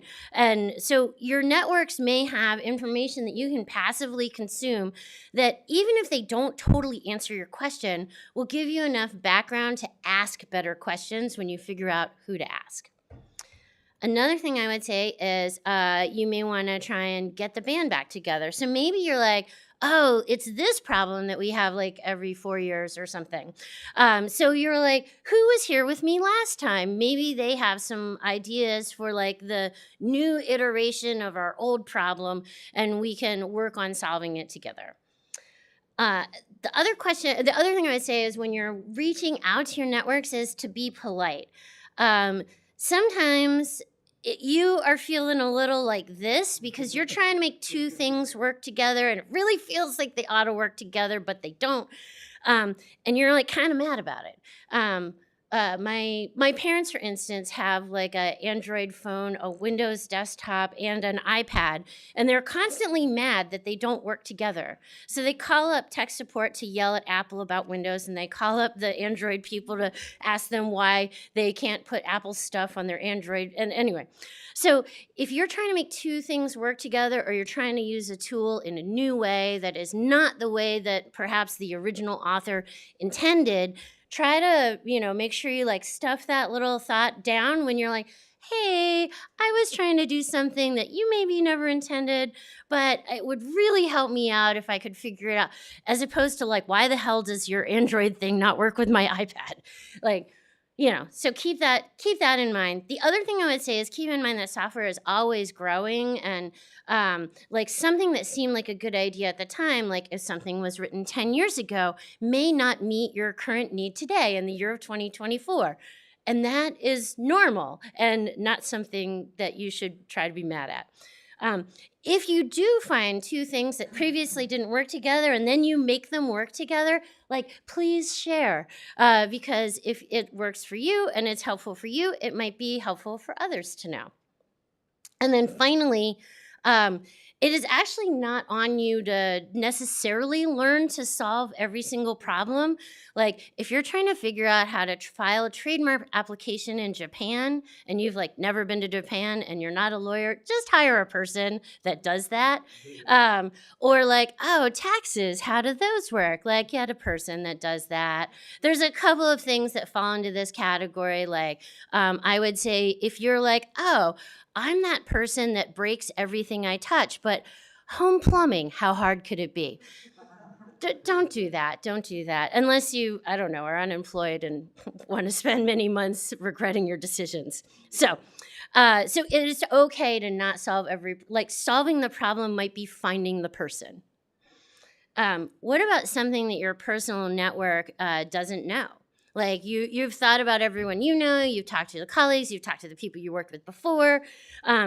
Sometimes your peers or competitors have approached this problem. So one of the things that's interesting about Python is, so we have a programming language and then a big pile of libraries. We are not the only entity that hosts a big pile of libraries and a big pile of code from the whole internet for the whole internet to download. So like I do often talk to the people at Rust and to the people even at like Perl or Apache, like which have slightly different size, but like, similar issues. So like we talk about like, how do you get and maintain security on a public repository? Sometimes we look at what GitHub's doing, and they're not even like a nonprofit, but they do host a ton of code. And so something that we are dealing with, they've already done it like 10 times. So you might think like, oh, that's really weird. Why would I look at what my competitor is doing? And you might even look at how they solved it and be like, I hate their solution. But at least now you've taken some more things off the table. You're like, that's really expensive, or wow, they really like pissed off all their users with that idea. And so you can at least be like, well, there are 2 things I'm not going to do. So that at least you're narrowing down what you're going to do to solve this problem. All right. The other thing I would say is look for content from like more general experts. I know there's this like feeling sometimes in software that we're creating a whole new world from nothing. But like, honestly, like we're all in it together, like, especially if you're talking about governance or administration or managing volunteers, or getting different stakeholders together in the same room to collaborate and build consensus. All of these kinds of things have happened in many, many, many other places. So you might be looking at like Harvard Business Review to kind of like, how do I manage people? Or you might be thinking about like, oh, growth oriented stuff. So maybe you're reading a business article. But like, the thing is that your problem is often not quite as unique as it feels to you. You're like engrossed in the details, so it feels super unique. But sometimes if you can kind of back up, you're like, oh, that's actually, yeah, people have done that before. And then try to reframe. I think one of the things that, especially in like open source, like, you know, you have this, like, we've always done it this way, and sometimes the solution's like behind you, or a common one that I think happens is like, you think you have a people problem, but you have a tech problem, or you think you have a tech problem, but you have a people problem, so you kind of want to talk with folks. So sometimes somebody's really upset because they have the worst, most ridiculous workflow. Go over here, undo it, send it over here, get that person's approval, come over here, sit for 2 weeks because that person's never available, get their approval, and then invite everyone to a meeting. And they're like, I'm so mad. And it's like, that workflow is terrible. You're not the problem. This is the problem. Or, you know, sometimes people are arguing about a tech thing, and then you talk to them and it's like, this one is really confusing for users, and they ask me a million annoying questions. And it's like, oh, so we should fix the form, and then we fix the people problem. Amazing. So like, if you think you're looking at tech, try and see if it's people, and vice versa. All right. So what about something that seemingly nobody knows? Right? So those were like kind of the, all right, you have a little bit to scaffold on. Congratulations. You are about to boldly go where no one has gone before. And that is amazing because one, you're gonna maybe add to the total sum of human knowledge, but also two, you are freed from doing it wrong because no one else has done it. Amazing. So again, still make sure you break the problem into the smaller parts. You've tried all the other things. You've looked at the document, you know, seen if there's any documentation. You've tried to see if there's some other field that is doing something. If your competitor already solved this, try brainstorming with people who aren't in your field. Sometimes when you are describing something, like say to someone who cooks or whatever for a living, and you're like, so we do this, and then we do this, and then we do this. And no one likes this tool. And so this takes forever, and we are always being asked to do it faster. That person might be like, why don't you replace that tool? And they're like, oh, the anointed one wrote that tool. No one has ever considered replacing it. And so that person comes to, and you're like, but it might be time. So thank you, rats. You know, and that kind of perspective, sometimes you're explaining it and it's, you know, and that it just gives you a totally different perspective on like, trying to get it out of how you always do it, what your defaults have to be or must be or whatever, and can really kind of help you shake that up. Another way to kind of like shake up your thinking would be to look to the past. So again, like everyone thinks everything is new all the time. When we started having patent trolls in software land, we were like, wow, what a completely brand new problem. Like we're gonna, you know, we're just gonna have to craft totally new ideas here. It turns out that they called them patent speculators on the railroad industry in the 1800s. It was the exact same thing. It was people who were not practitioners writing up wacky patents and trying to get people to pay them money. The railroad industry got together, decided what we would now call our standards essential patents, took that out of circulation, cross-licensed, and then set a hard line on how they were going to deal with speculators. So, you know, it was the same solution again. It was collective action and setting standards for the industry. So finally, you've done all of that. You didn't end up with any brilliant ideas, maybe a couple of things not to do. Try something. Because the not trying something will just make the problem worse and more urgent. But it might not work. Whatever. Try something else. Maybe your solution is really off the wall. You're like, I know it took them like 8 months to get there with like 3 elf cookies or whatever, but Maybe I'll send giant eagles in to finish the job. Like, amazing, right? So just to recap, break your problem into parts and then categorize. Think about what's time sensitive, important, what you need buy-in on, repeat as necessary, and then apparently before electricity, the internet, people built this whole thing. So I believe in you. You can solve brand new problems. Thank you. I have time for 2 questions, so they should be short. Okay, my question might not be short enough. My question is, some manuals are huge and some manuals are difficult to understand. Could I a tip on how to read manuals? Okay, when they're long and such. I would try Googling and seeing like the name of the manual and your problem to see if someone's like, I read all 400 pages and 403 was the only useful page in this whole thing. So maybe, someone else has been there. Thank you. Yep. Anything else? Yes.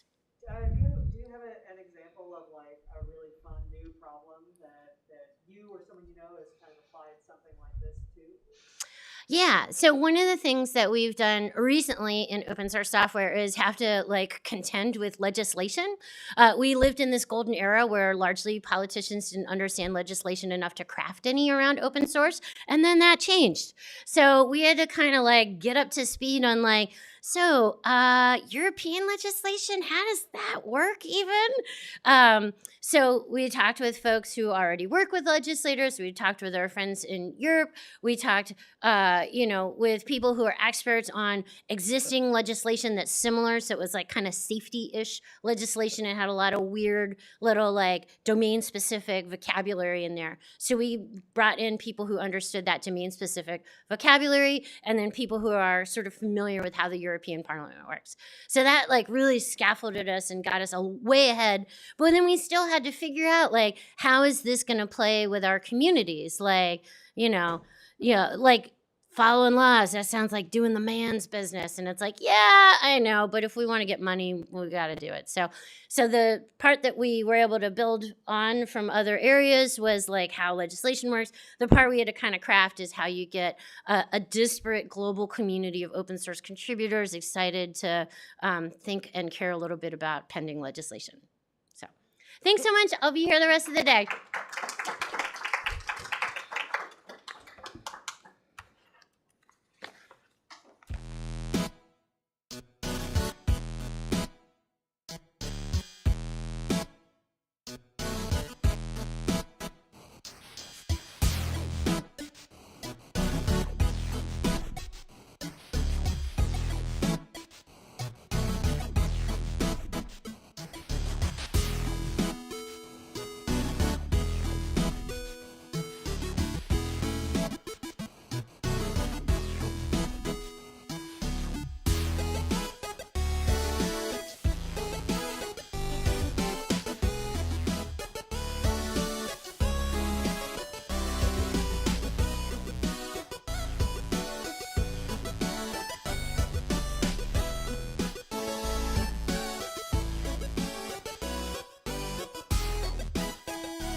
I think I'm good.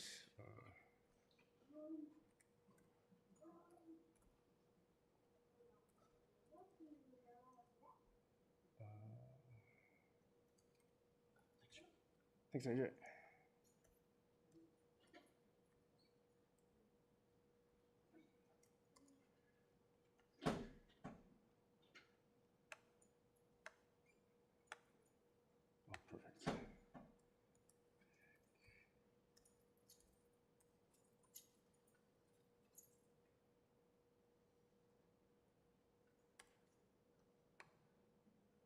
Oh, perfect.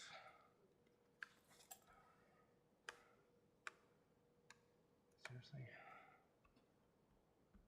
Oh, all right. I guess I'm doing this without speaker notes.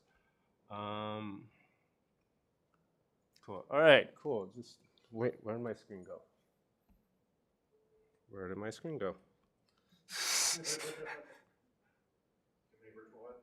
Right.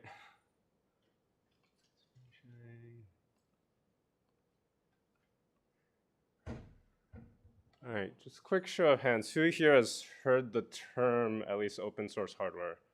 All right, okay, quite a few. Cool, cool. I don't have to explain what that is. Let's see. All right.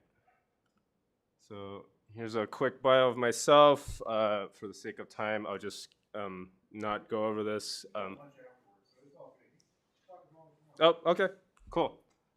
So yeah, my name's Sean. Former mechanical engineer and developer. Currently studying permaculture design, which is encompasses many things, including things like regenerative farming.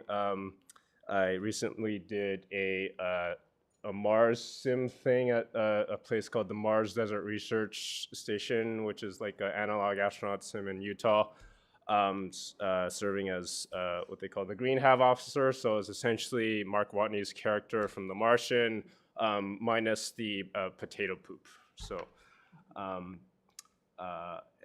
I am, full disclosure, work with a nonprofit, US nonprofit called Mach 30. We've been developing a framework called the Distributed Open Source Hardware Framework, or DOF, because we like engineering puns.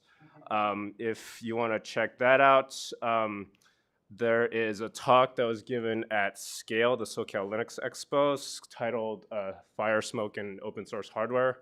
It is essentially a kind of agile retrospective in a aerospace project that they're trying to develop called the Shepherd Test Stand. So it's a test stand for testing ST model rockets, predominantly to showcase that one could develop aerospace hardware using open source software practices, right? And the kind of outcome of that project was the development of a methodology, not a tool, a methodology that we call DOF, right? How do we develop open source hardware leveraging the tools and practices of open source software, right?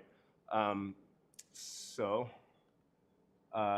just in case anyone wants to continue the discussion and workshop that we're going to do today, all this is going to be hosted on the Mach 30 GitHub org under this title, OSHW PM user stories.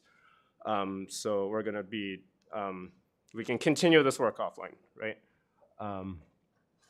And this, for anyone curious, I am running all of this in a VM because infrastructure as code is cool. This is one of the projects I worked on that was certified as open source hardware. Just curious, who knew you can certify a project? Yeah, we got a couple, cool. So for those who don't know, there's this organization called the Open Source Hardware Association, or OSHWA for short. And they have like guidelines for to help community members and developers certify their project under their definition. Yeah. So this is a powered air purifying respirator. So during the pandemic, we got together and developed how do we develop a cost-effective way of protecting oneself from airborne particulates, COVID, such like that. And we developed this thing. So this is all open source, composed mostly of 3D printed parts. It uses a M12 Milwaukee battery, so if, you can just hop to your local hardware store, pick up one of these. It uses CPAP hosing, aftermarket, half-mass respirator, right? So the idea is that you can build and repair these things without, with virtually little to no supply chain constraints, which was, a thing at the time. And this project's not mine per se, but shout out to Alexa Little if she's watching this online. This is called the D3D Pro. It's a RepRap 3D printer that is built mostly, again, out of local hardware store parts. So things like rebar for the frame, halogen light bulbs for your heated bed. So if global supply chains, again, break down due to a pandemic or tariffs or whatever, you can service a virtually lifetime serviceable 3D printer, using local parts, right? And if you're looking for a neat project to 3D print, because also I mentioned this is scalable, so you can make this any size, right? So you're only constrained by the length of rebar and your steel rods. You can, if you're doing or into the homesteading thing, I am on the wrong branch. Here we go. This is, well that loads what I call the RepRap Chinampa. So anyone who's been following the RepRap movement since its inception, the idea was that you could produce PLA, which is a common 3D printing material, out of things like corn or potatoes. And if the picture loads in a minute, you'll see if this is a passive, self-watering, floating vegetable pot that you can use to grow potatoes. So is what? Mark Watney, yep. So I don't recommend using your own poop as your own fertilizer, but if, knock yourself out if you want to. Okay, the thing's not loading, but I brought a model so you could see and you can, ask me questions about it later. So all of that is to say, as I live and breathe open source hardware, and been here to discuss with you guys, the community, how we can improve processes and adopt approaches from software development, which has been, open source software has been serving us for how many decades now? This is not loading, so I'm just gonna skip to my slides. So for today's workshop, I'm mostly going to be working out of a tool called Dendron. It is a link-based tool, so you can actually render this pretty graph thing, which shows you, which is hard to kind of scroll in and out of, but it shows backlinks for all your notes. It's basically like a local wiki in Markdown, right?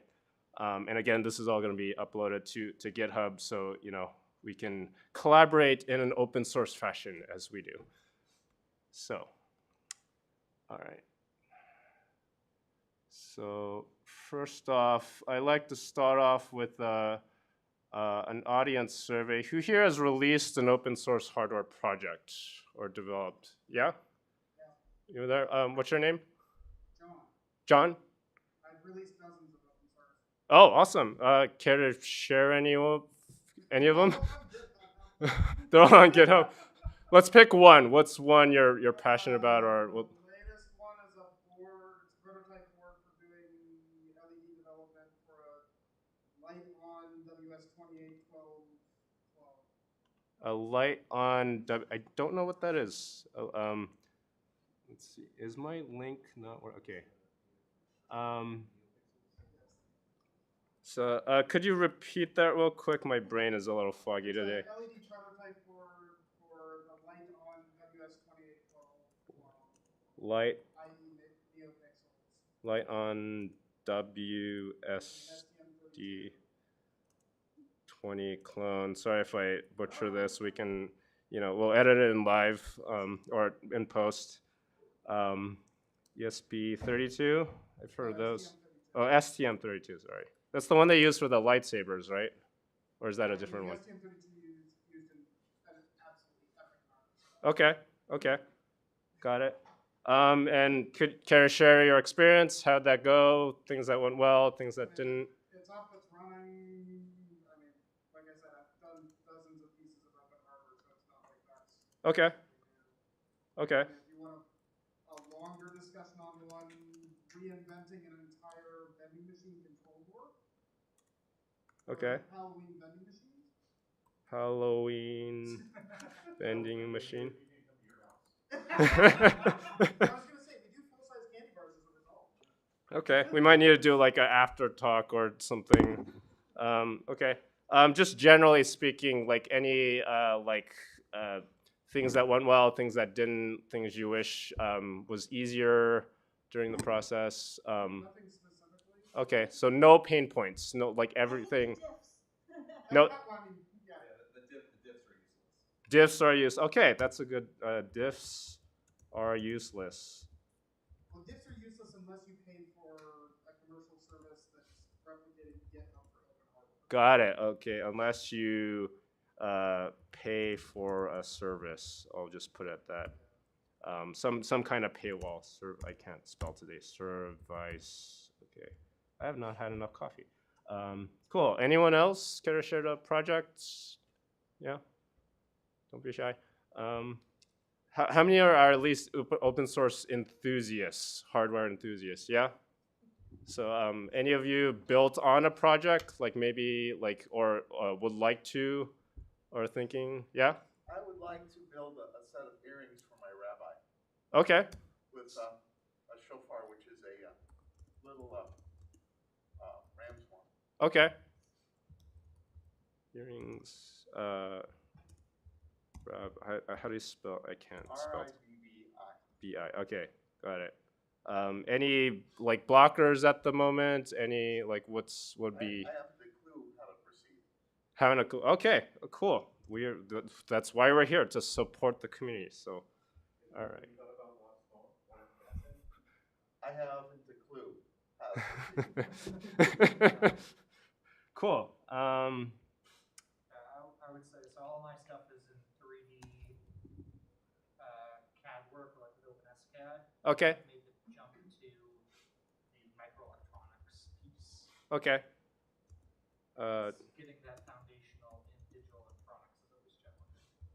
Microelectronics. I'll just say challenge getting into digital space. Is that an accurate assumption or description? Sorry, what were your names again? I'm Jeff. Jeff. I'm Chris, and it was John, right? Okay, I'm bad at names, so if I ask you again, apologies in advance. Have any of you certified your projects? John, I might end up picking on you a lot today. That's okay. No, I mean, I was one of the first through the process in the original process. Oh, awesome. Cool. It works well. I think the newer process actually makes a bit more sense. Okay. The last time I'd seen anybody go through it, it didn't seem onerous enough to be bad. Okay. So there were some kinks along the way, but they've improved since the initial. Okay. Yeah, I certified mine in what, 2021, 22 or something. So I probably wasn't around, excuse me, during the earlier times. Anything you wish was a lot easier with the newer process, or is it pretty seamless with the new setup or certification? No. Okay. Fairly. Oh, I'll just put fairly seamless. All right. Let's see. And so let's see. How many projects did you say? Just roughly? Oh, certified? I think, yeah, only like 5. Okay, so five certified.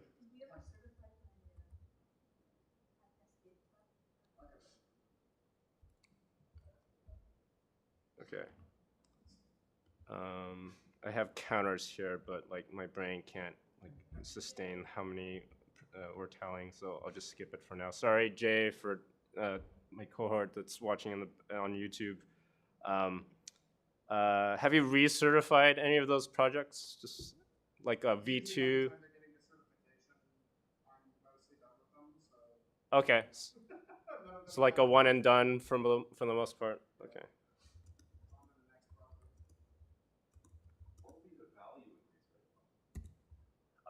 In case you have like a board revision, like with my Papper project, for example, we started with the surface mount design, but realized to make it more maker friendly, we wanted to switch to a through hole design. So we're in the process of like revising our documentation to put out a new rev just to make it more maker friendly. Because not everyone has like really like small fingers that they can deal with to hold surface mount capacitors and such. So. I'm afraid to open any of my old projects because KiCad will have changed and nothing's going to work. After I do the build, I never touch it again because I'm afraid. Yeah, been there, done that. Yeah, one of the pieces of the value in doing infrastructure as code. This is not really part of the talk per se, but you can everything that's installed in the environment is immutable, right? Aside from your persistence layer, so you don't have to worry about accidentally like deleting like KiCad or updating and discovering like it broke all the things, right? And we can, because it's all in code, we can like semver the thing as if it's actually code and put out releases and all that. So infrastructure as code. It's not a paid pitch or anything, but it's pretty great. Cool. All right, so let's see. Oh, let me do the backlink thing so I can get back to the survey. All right, so we got a bunch of LED boards. Diffs are useless. We got someone that like to build electronics, earrings. A lot of cool projects.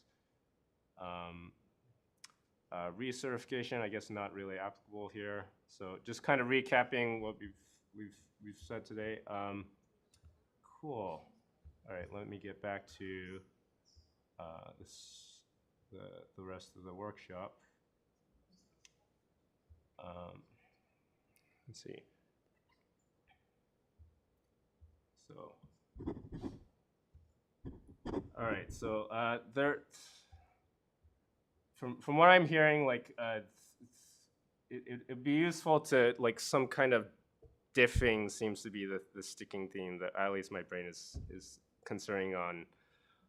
There must be a better way to be able to manage, consume, make, modify, reuse all the things as per the open source hardware definition. Well, I mean, the simplest thing is, with GitHub, we're all used to doing pull requests and hanging stuff together, right? Yeah. You get a pull request on a KiCad file, and yes, it's a giant XML disaster scape if you can read it. Yeah. But you don't actually, like, unless you can mentally parse what's going on, and on big projects, your chances of doing that are basically zero. Sure. You have no idea what it actually changed until you've pulled it in and then you've dissected it very carefully, because there's not like a highlight of this is the difference between this version and this version. Right. So, like, for all there is a highlight, but it's like 300. I moved this thing by 1 pixel type changes, and then somewhere in there is the name of the component that's changed. Right. So it'd be useful if like things like I'm probably getting ahead of myself, but would something like a bill of materials that was differable in Git, would that? The bill of materials isn't your problem, because that's like your okay. bill of materials at that point is a spreadsheet, because that's what you're handing off to the manufacturer. But where the problem is in the KiCad software itself is, let's say the Howie vending machine thing, I come in, I do everything up, and then Kenneth here finds a bug, and I've got, instead of using a transistor, I need to use a triad. And Kenneth comes in, swaps that all out, submits the thing that, you're an idiot, you should have used a triad. How do I actually diff and see what he's changed beyond just accepting what he's written down in the pull request? Okay. What? That's fundamentally the biggest problem. It's a lack of visual diff and merge conflict resolution. Yeah. Okay. Is like when you're dealing with the bill of materials, that's all just text, and we have a lot of really good diff tools on that. But when you start touching CAM files and you've got actual polygons, like you can ask it, give me every single difference in polygons, it'll light up every single place that everything's My shifted by brain 10 does not light microns. it up though. But it's like, show me like the actual functional difference on the boards. Okay. We have a question right here. I think that's a terminology thing. I think the terminology for the thing that doesn't exist, it would be structural diffing. Yeah. Structural diffing. Okay, that is a new one. There are tools for that, but as far as I've looked relatively recently, not for tech files, but structural diffing is more like what we're talking about. It's like a term of art for that type of diff versus textual. Okay, I have not heard that term. Could you explain what the difference is? If you look up Difftastic, it explains and defines that term. Okay. It's a diff tool for a lot of different formats, not necessarily just like code. Is it specific to things like board or KiCad designs or? No one's made this for those designs, but the term of art exists, and you would need to operate at a semantic level over the thing you're diffing rather than a textual level. So you have to understand, like, instead of it's polygons that move around, you have to understand no, what is the thing? What is like you have to write a specific tool for the format that you want. Okay. It's something that should exist, but probably is very difficult. Okay, is it something we can describe on like the assembly step? Because if you want someone to reproduce. I would kind of already have that. Just saying, I'm not sure if anyone's played with AutoCAD. It might actually have a structural difference.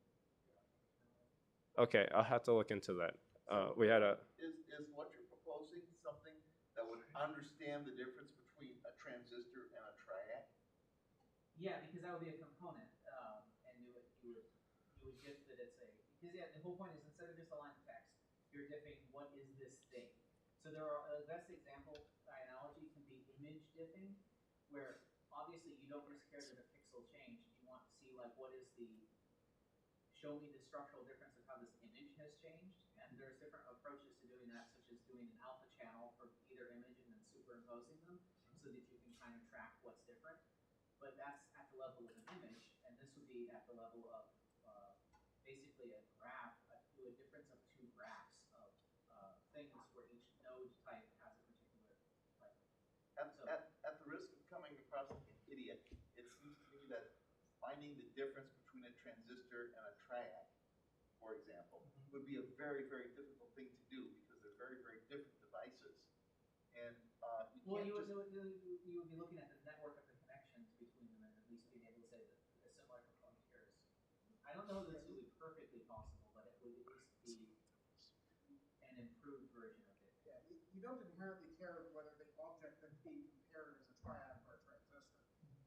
Kenneth knows what that is. I can go and look it up. Like that's not the problem. It's the problem of what changed. What object. Yeah, what object? If you up level this to what objects have changed on this thing, show me that object changed. Then you don't necessarily care whether it's a resistor, a transistor, diode, whatever. You just care that I want to see what the change set is. And unfortunately, because you're looking at schematics, you're looking at board file, these are all fundamentally visual things. So actually, an image comparison thing is dramatically closer to what we care about, but there's a structure behind the image. In old-timey drafting, you would have drawings on transparencies, and you would diff slip between the transparencies to see what's changed. Yeah, and that's basically as far as I know, that doesn't exist in any of the open hardware tooling. So I would challenge that slightly. It's not easy to use. It's because I come from a programmer's background. OpenSCAD gets you most of the way, but it's much more. It is a CAD tool. Yeah. Is it? You have to fundamentally approach doing CAD differently because you are essentially building it as a set of sculpting components. Yeah, but we should also say that it's not just like what you change, but did you screw anything up, right? There's like always it's that. really easy to remove a component and also screw up one trace that's just going to destroy make the entire board infeasible, and there's no. It has no electronics awareness. Right, and this kind of the structural diffing discussion brings up that kind of an important thing to appreciate about most open hardware, we're talking about KiCad specifically, a lot of these projects structurally suck. Is that the term of art? Yeah. Like, so if you move from KiCad back to like a source code analogy where like open source code is very effective, we're effectively operating on a single 20,000 line long code file, right? And so if you go look at open source hardware projects where their KiCad project is one single enormous A3 schematic sheet, there's no object-oriented abstraction going. We don't even have the layers. So what I'm hearing is like to use a open, like object-oriented like analogy, would something like a class definition of like the hardware component that you're importing into your project that you can instantiate, albeit as a part or a tool, that you can reference in your build, like your assembly instructions and operating instructions, even maybe be like the thing. That part is KiCad supports it, and most people don't use it. KiCad Okay. has the ability that you have one sheet that you have multiple different sheet like rectangles on it, and you run nets between them. And so you can on your top level sheet say this is the power supply, Right. this is the controller, this is the peripheral I/O. Right. And then when open source hardware projects don't do that, they're effectively forcing everyone else to try and interact with the project as the single 20,000 line source file, so that without the lack of effective dipping tools means that effectively everyone has to take the latest copy, make their one edit, and get it merged back in before anyone touches it. And then trust everyone did straight. But it seems, so I'm coming from this from the point of view of someone who's kind of sort of an electrical engineer. It seems to me that when we talk about CAD, we're not talking about just fabricating some hardware, but there's also a schematic diagram. And presumably that schematic diagram gets fed into something like SPICE, and it tells you what this circuit does. And you would have to do that before you start manufacturing a board to see if making a little change that you're talking about is going to have some dramatic impact someplace else. Okay, so. And I realize I'm now making the discussion a hell of a lot more complicated. Yeah, this is getting into interface territory, which is. No, but what you're talking is CI/CD. You're talking the DRF on the change set to even know, did this compile effectively? Yeah. Right. And it's like, does there exist tooling to take a KiCad project and pull out SPICE models from it? I think the answer is no. Yeah, I don't think that. Right? Like nothing meaningful. And so it's like, every time that I've ever designed a analog filter in KiCad, I go redraw it in SPICE, validate it, throw away the whole SPICE model, and then put a comment in my pull request. Yeah, this is fine. Here's a screenshot of the output. And that's it. Famous last words. We've really optimized for one developer who knows what you're doing to build a thing, and not so much for sharing or collaborating. Okay, so you have to rely on domain-specific expertise for very specific things like KiCad models. It sounds like. It sounds like it's right once. Right once and okay. Yeah, right once. Okay. What about in terms of like reproducibility? Like yeah, it's nice to know functionally what it does, but like. It sounds like it's manufacturable, so it's reproducible on a manufacturing level. Right. It doesn't sound like In you as read much on as anything design. is reproducible on a manufacturer, Yeah. because everywhere you go, they're like, oh, well, we don't have any of that parts, we put something else on it. Okay. So some kind of support for being able to swap in and out, like what do they call it? Doubly sourced bombs would be useful. More like, from a software perspective, you're talking library. Yeah. Like, the analog filters. I don't want to go look up how to do any of this nonsense. I'm just going to copy his. The only way to do that in KiCad is to literally open up his stuff, select all, copy, paste, boom, done. I attach where, Okay. So some kind of modularity where we can import like other projects as dependencies and then just use it. The advantage of if somebody fixes something and you do a pull in and update. Right. Just pull in those changes. Okay. Process, you can see almost immediately it's impressive. Okay. Like, are you thinking about like maybe Well, I'm not saying components themselves. I'm saying like entire subsections. Right, they're all stated Yeah. self-contained. Is it, you say I'm importing, my the the USB charger and power circuit that I've used on every other design. Maybe I've made one change over the last 10 years because part went EOL or something. But if you're like if you've never done this stuff, you're literally copying and pasting, and everybody knows exactly what I'm talking about here. Because it works, because it worked on the last thing you did. If you could take that, shove it into some sort of, this is now a completely separate piece, it gets pulled in like a software library. Right. So kind of like a pinning of the version, if need be, of like the dependencies. You still have to deal with your dependency management. Sure. Nobody's solving that problem. We can't even solve it in the software side anyway. Okay. But pulling in a dependency of like, here's my qualified USB front end. Oh yeah. It's a good example of where there's bad developer practice in that, like, all of your component designators, right? Diode 1, diode 2, capacitor 1, capacitor 2, capacitor 3. I pull in this qualified block that has C47, C48 on it, and I have to renumber them. Right, and so like reference designators for all of your components Sure. on the board is one place where we have this really bad habit where everyone wants to see C1 through C48. But it put automatically for you when you put it on the board. So kind of unambiguous, like a part numbering system that is. You need namespaces. Yeah. Right? Like the C100s is the front end. Okay. The C200s is my bypass caps.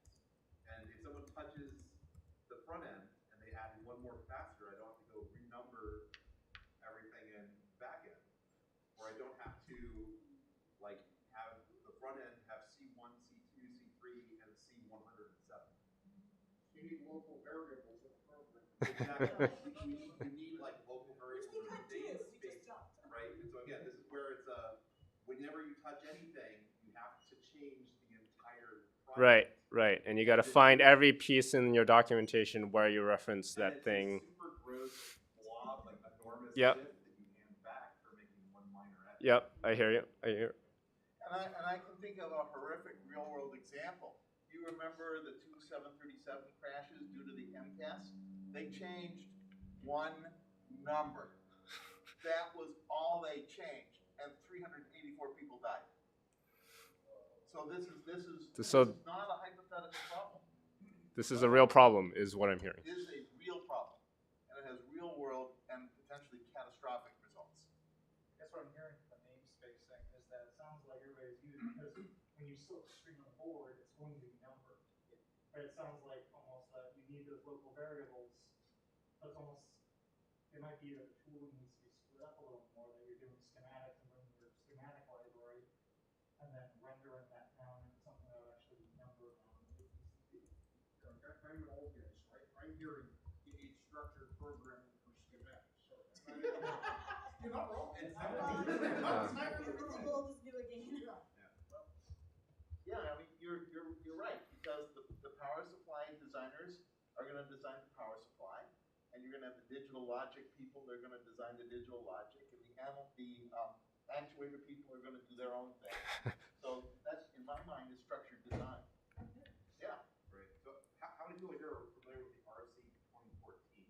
What's that? All right. Not a useful example.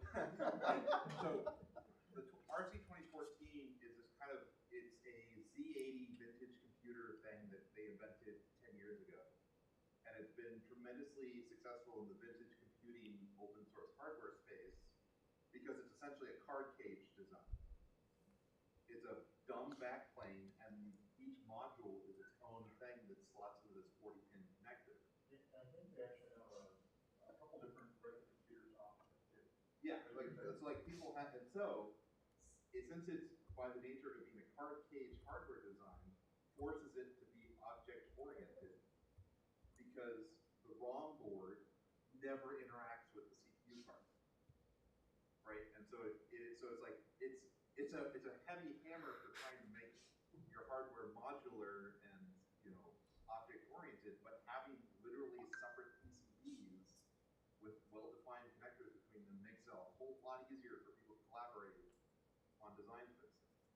basic, you're talking about a Zilog Z80? Yeah. One that Zilog came out with in 1979? Yep. It's still a thing? Not anymore. They just end of life it last year. So what I'm hearing is some kind of namespacing scheme where you can import other projects as if there are dependencies and then be able to reference them unambiguously in your own projects. Is that an accurate summary? More of like your project is literally 6 hardware projects and a backplane. And a what? And a backplane connected to it. And a backplane. Yeah. Collaborating by forcing you to physically connect. It sounds like these you're together. Right. Just a mapping layer to say, yeah, you don't want to talk. I'll just run. This will be the NAS. Will be the backplane. Is it gonna be virtual or physical? Yeah. Your API is now physical. Okay. So let me move on through the rest of the workshop. So I have time. This is good discussion. This is exactly what I was hoping, which is great. But I want to make sure we can get through all the things. So 1:30, got it. Cool. So one of the unanticipated consequences is we're all gonna go hungry because we're gonna miss lunch. We also got the Teagle thing if we're into, to tea. Most definitely, there is a ceremony there. Okay. So myself and the DOF team have just kind of kept, this is not a full-fledged exhaustive list, but just some of the ones we've captured. We call them the core capabilities that we need to kind of support at minimum open source hardware, right? So one, I'm just going to run through these and feel free to suggest ones that I might have missed, is the open source hardware definition that we should develop hardware like software, open source software. So we want to be able to make, modify, redistribute the things, right? Where your tangible physical thing is your build artifact, and the human may be the compiler for the most part, right? The certification process that's put out by OSHWA, right? We want to be able to certify these projects. And one, I already said that open source hardware should be like open source software, sharing, development, licensing, that kind of thing. And then this fourth one, which is really an extension of the last one, is that we want to be able to leverage, or should be able to leverage, modern software development techniques. So we don't want to reinvent version control when we have Git. We don't want to reinvent package management when we have NPM or Yarn. Or build tools like Gradle, if these things already exist, right? We should leverage what's there, right? And so in identifying these core capabilities, we've come up with these core classes of data, right? We were talking about object-oriented analogies here, right? The first one being we want to be able to capture the bill of materials data, right? Not the bill of materials itself, but the bill of materials, like the parts and tools needed to be procured to build the project, right? The second pillar being the instructions. So this could be either assembly instructions or operating instructions, both of which should reference unambiguously reference the parts you need in your particular assembly step or operating step to either build or use the thing, right? And the last one being supporting data, which is kind of a catch-all. This is things like your CAD files, your STLs that you need to feed to your 3D printer, Gerber files to build out a circuit board, what have you. Interface definitions in case we were talking about interfacing. We want to make sure the things connect, right? So.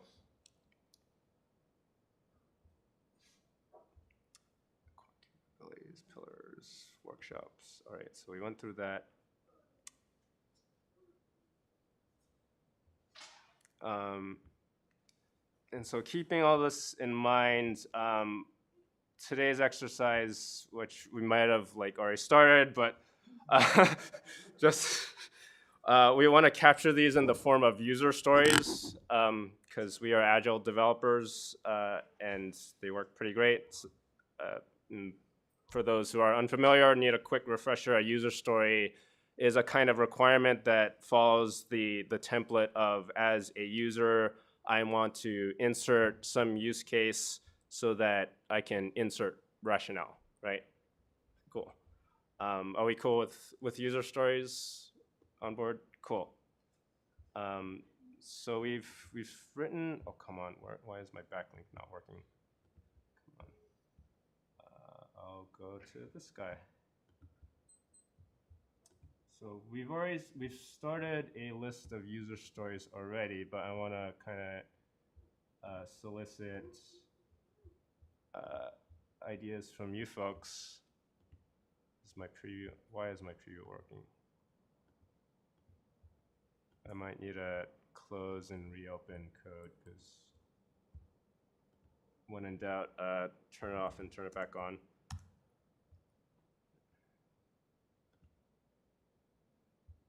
Come on.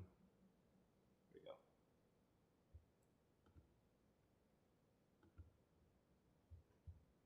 Why is this not rendering?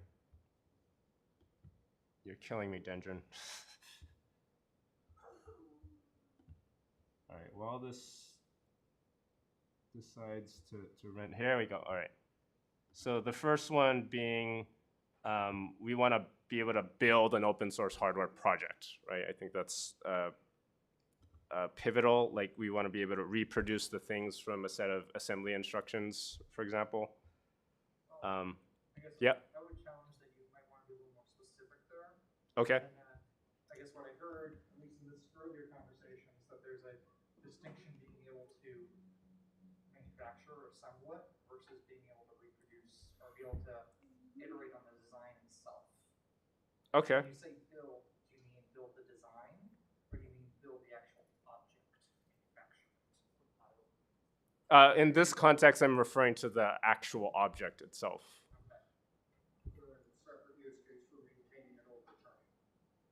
What's that? Is there a separate use case for maintaining it over time? Separate use case for maintaining. So like, I guess what I just heard was that you want to be able to reproduce the manufacturing of it repeatedly, but then is there a coverage for being able to then recreate that design and make something new over time? Okay, so being able to remix the design itself, you as a user of the project that's incorporating it into like your own projects. Is that You got improvements, but you've also got constraints. So what I heard was a constraint, or say a piece of hardware, a component, physical component you're using is out of production. Okay, so a part is no longer available, for example. You need to make substitutions in any kind of manufacturing process, right? This is the manufacturing process. Okay, okay. Let's add that as a user story because I don't think we've captured that. Yeah, so like if this RC 2014 is no longer being manufactured, you've got a design that uses an RC 2014. You're kind of up. I mean, that's a major design change because how many Z80 programmers do you know these days?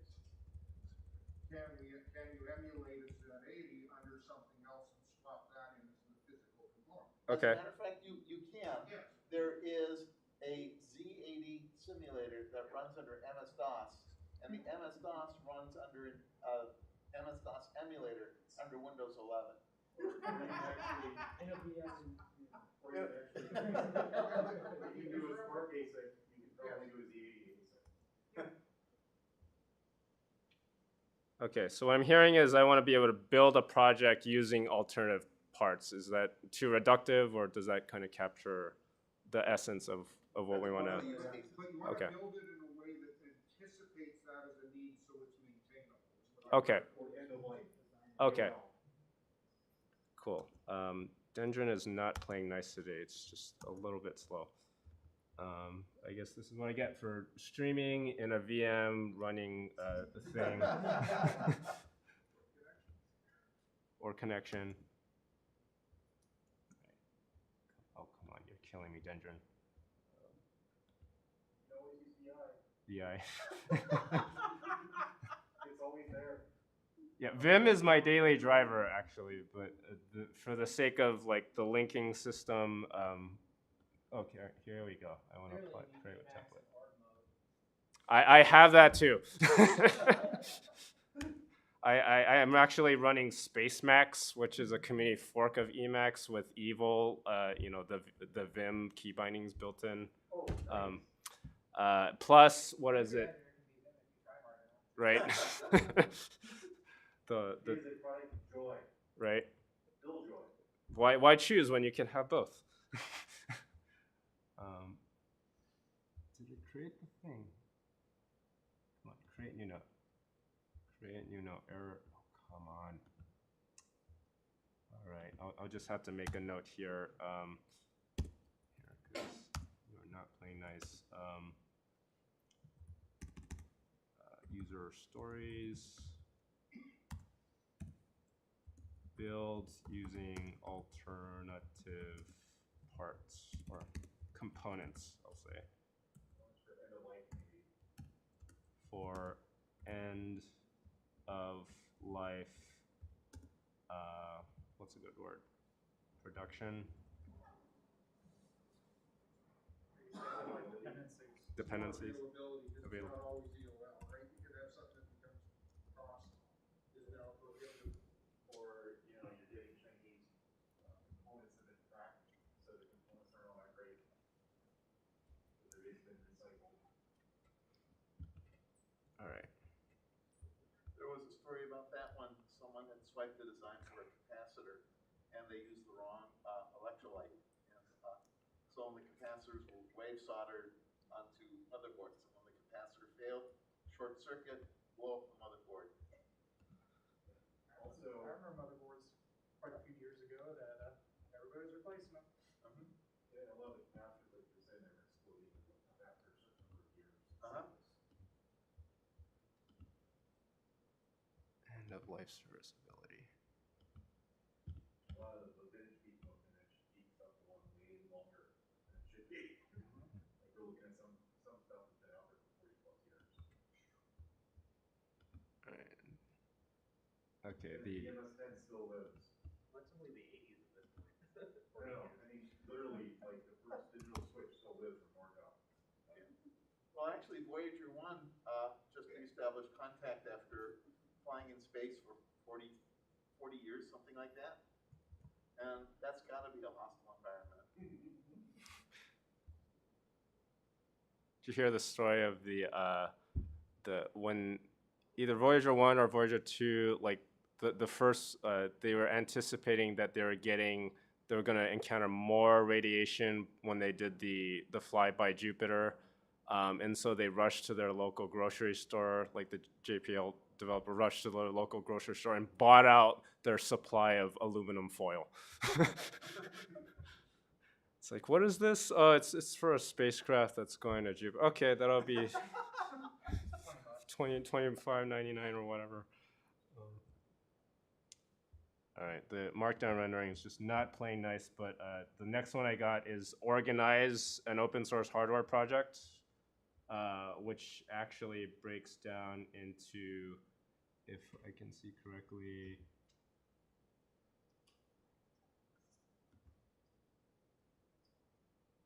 I guess something I heard in the earlier conversation too, it's not just organize, but it sounds like people aren't incentivized to organize it. Like the easy way should be to name it in such a way that it could be reused. Okay. But they're describing it as like an old GUI builder. Incentivized for like kind of a best industry practice.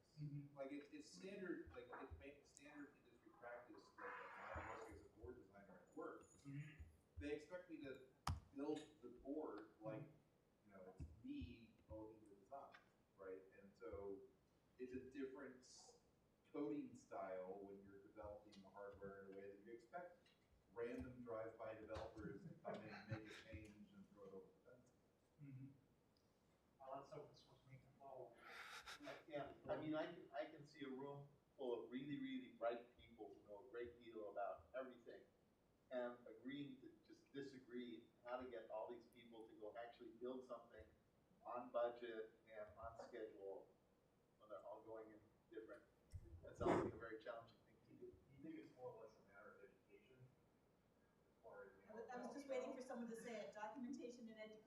Where are people getting any of this? Oh, I mean, just have like YouTube videos or have a sample project. It's like, this is how you're supposed to do it. Yeah. Right. It's an education of technique then. Yeah, there's lots and lots of videos showing you not how to collaborate. Okay. How to do your first project. We don't think any of these things. Well, more or less it's like a framework though. So some kind of standard or framework that like encourages best practices as opposed to just like let it be a wild west where anything goes. Well, it's not, I wouldn't say so much a wild west so much as like what we do in industry as professional electrical engineers is not conducive to open source hardware, right? And most of your heavy lifters contributing to open source hardware are coming from the professional environment, Right. where we have a senior engineer who owns this board design, cradle to grave, or they clearly hand it off to another engineer or another team to own it from this point on, right? And so it's kind of like there is this gap in realization that just because this is how the professionals do it, it doesn't make as much sense when you're not in a commercial environment. Is there a way to look at it from an input-output point of view in terms of them developing an interface layer? Say you were talking component numbering earlier. So is there a way to, and I'm just asking, is there a way to interpret it in such a manner that the output that makes sense to the open source community that combines the smaller parts can be translated into an output similar to what that senior designer would produce reliably? I don't know if that's possible or not. Well, I mean, ultimately, the output from all of this design work is the CAM files, right? And so so the board fab and the board assemblers really don't care how you designate your components when they're etching copper and then stuffing components, right? Because you give them, here's the Gerbers, that's the board design. Here's, and if you're having it assembled by them, you're giving them, here is each opaque reference designator for this component that has this manufacturer SKU get picked up and placed in this coordinate on the board. And again, they don't care, like as long as you can spit out the same coordinate list file that we can place and the same Gerber files, they don't care how modular and how namespace your design is. There's another problem. You were talking about education. Nothing that I know today that's useful did I learn in school. Now, of course, I'm 66 years old, so things have changed a little bit. Okay, so I learned how to design with vacuum tubes. Yeah. Right. Young man, do you even know what a vacuum tube is? I didn't think so. So it's like, and there's like there is so much education content out there for KiCad, just because something like KiCad, the user interface moves so quickly, and there's so much education for just driving the tools that this sort of high level, architectural project architecture discussion, I don't see any conversation about it. So something about bridging the knowledge gap between the industry standard and the open source practices. Like no one talks about how you should be designing your project fundamentally differently To be open sourceable in the first place. And there's no mentoring programs the way we have in open source, where like you mentor people in how to run a project and how to for open source code. For open source code. Okay. Yeah. But we don't really have the same. I don't know of any. Hello World, effectively a software hardware project like a Hello World. Well, yeah, you need a whole series of Hello World to Hello World get them through. Honestly, I hear a hello world, but it also, like, to go to the software world, it almost sounds like a set of easy to use like standards checkers, almost like you have before somebody approves a pull request. Here's a set of tests. Are any of your variables named C1 through 100? the hardware linter. Here's a link. So some kind of linting support. Okay. Which means the data structure needs to be in such a way that is lintable, right? Out of curiosity, like from a Hello World perspective, maybe the old Andy Radio Shack, you build your own electronic components with little strings. Just something like that still made? I love those things. But I'm just saying, on an open source, community perspective, like the old Radio Shack stuff, might be a useful thing as a sample project. Yeah. In order, basically, the sample project really is trivial, but it's really the process of understanding how to Okay, do it. here's a good way to set this thing up so you're set up for success. And trivial, but shows all the, or set of it's just like any other big toolbox. Here's a set of examples that build it up bigger. Okay. And everybody's gonna kind of go their own path. I'd love to continue this forward, and I have a lot more user stories to cover. It looks like I'm getting the cue that we are out of time, unfortunately.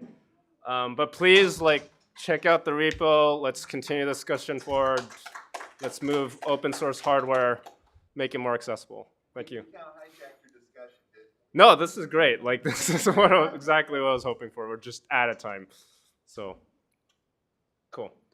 All right.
emulates Ethernet inside the system.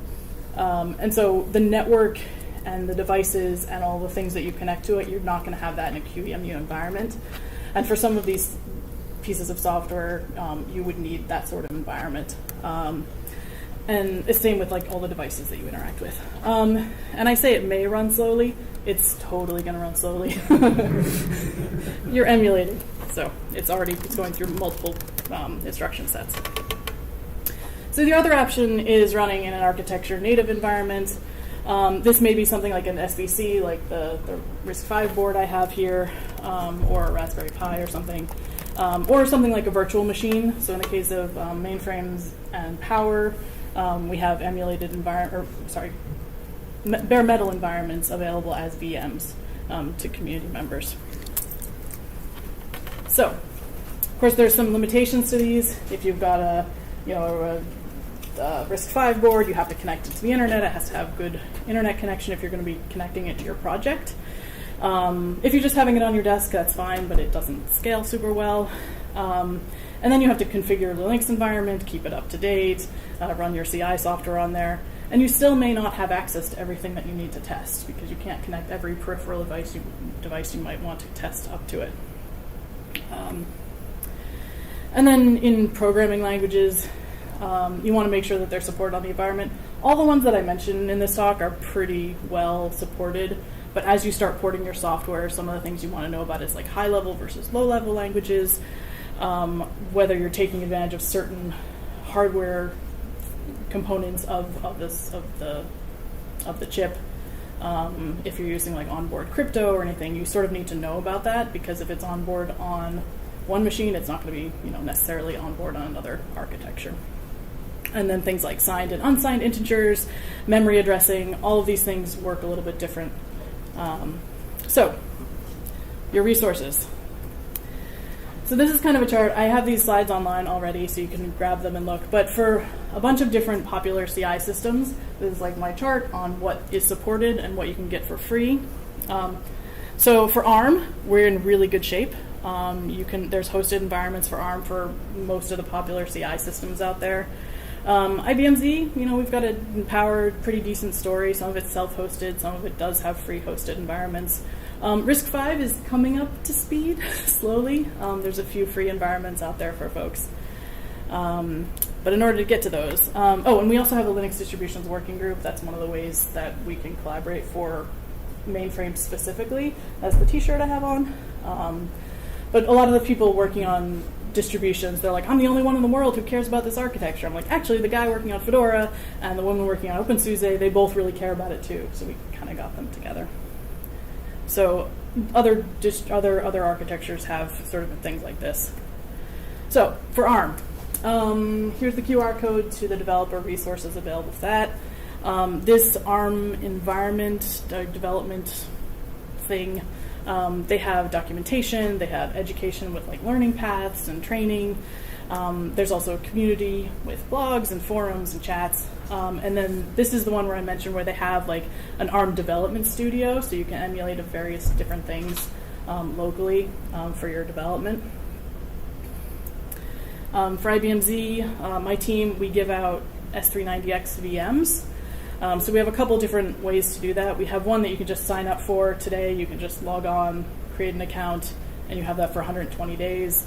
But we also have an open source program where you can apply for it.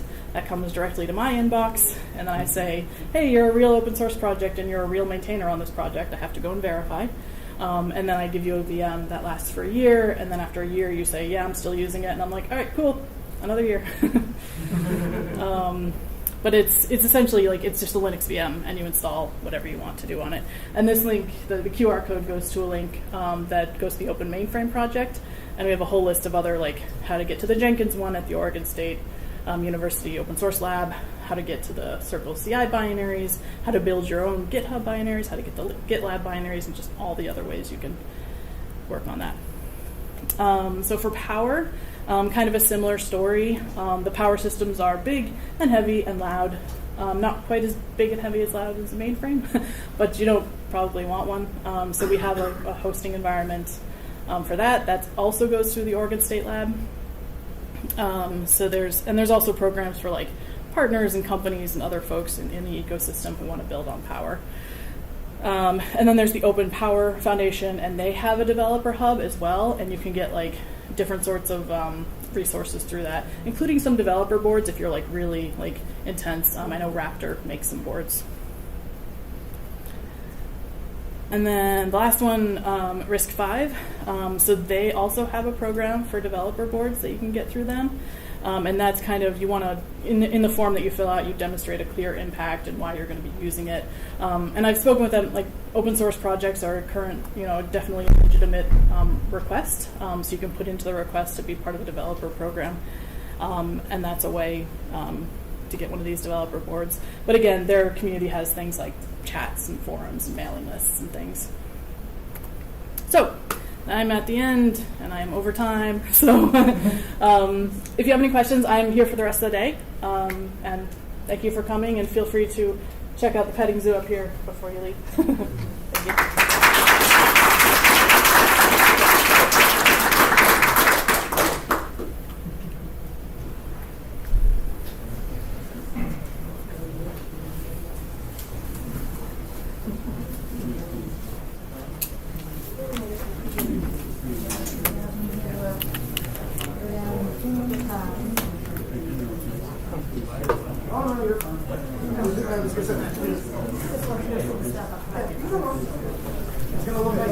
Thanks for the talk. Oh, yeah, thank you for I have coming. a question. Yeah, go for it. Do you know if there are any good tools for doing sort of provisioning IAC type stuff, specifically around less common, obscure architectures for doing this type of stuff? Because I feel like there's so many nice new tools, but none of them work with anything except for x86, really. Yeah, I'm not sure, unfortunately. Yeah, sorry. Thank you. But if you find one, that would be good to know, actually, so thank you. I don't have any real motivation to really invest in it. I just bored and have way too many old obscure computers that I would love to be able to sort of, it'd be really cool if I could just like kick them all off and build something. I mean, like I have like that Spark in my office. I'm like, oh, maybe I could, I have a couple Sparks. I have an Itanium. I have a couple of older Power PCs, like the Power.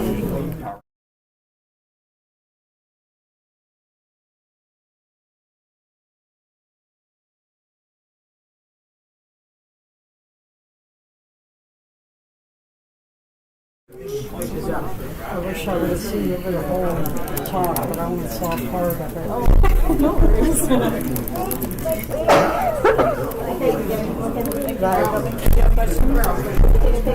Actually, my backpack over there. We can. Always been green, yeah. Yeah, I was.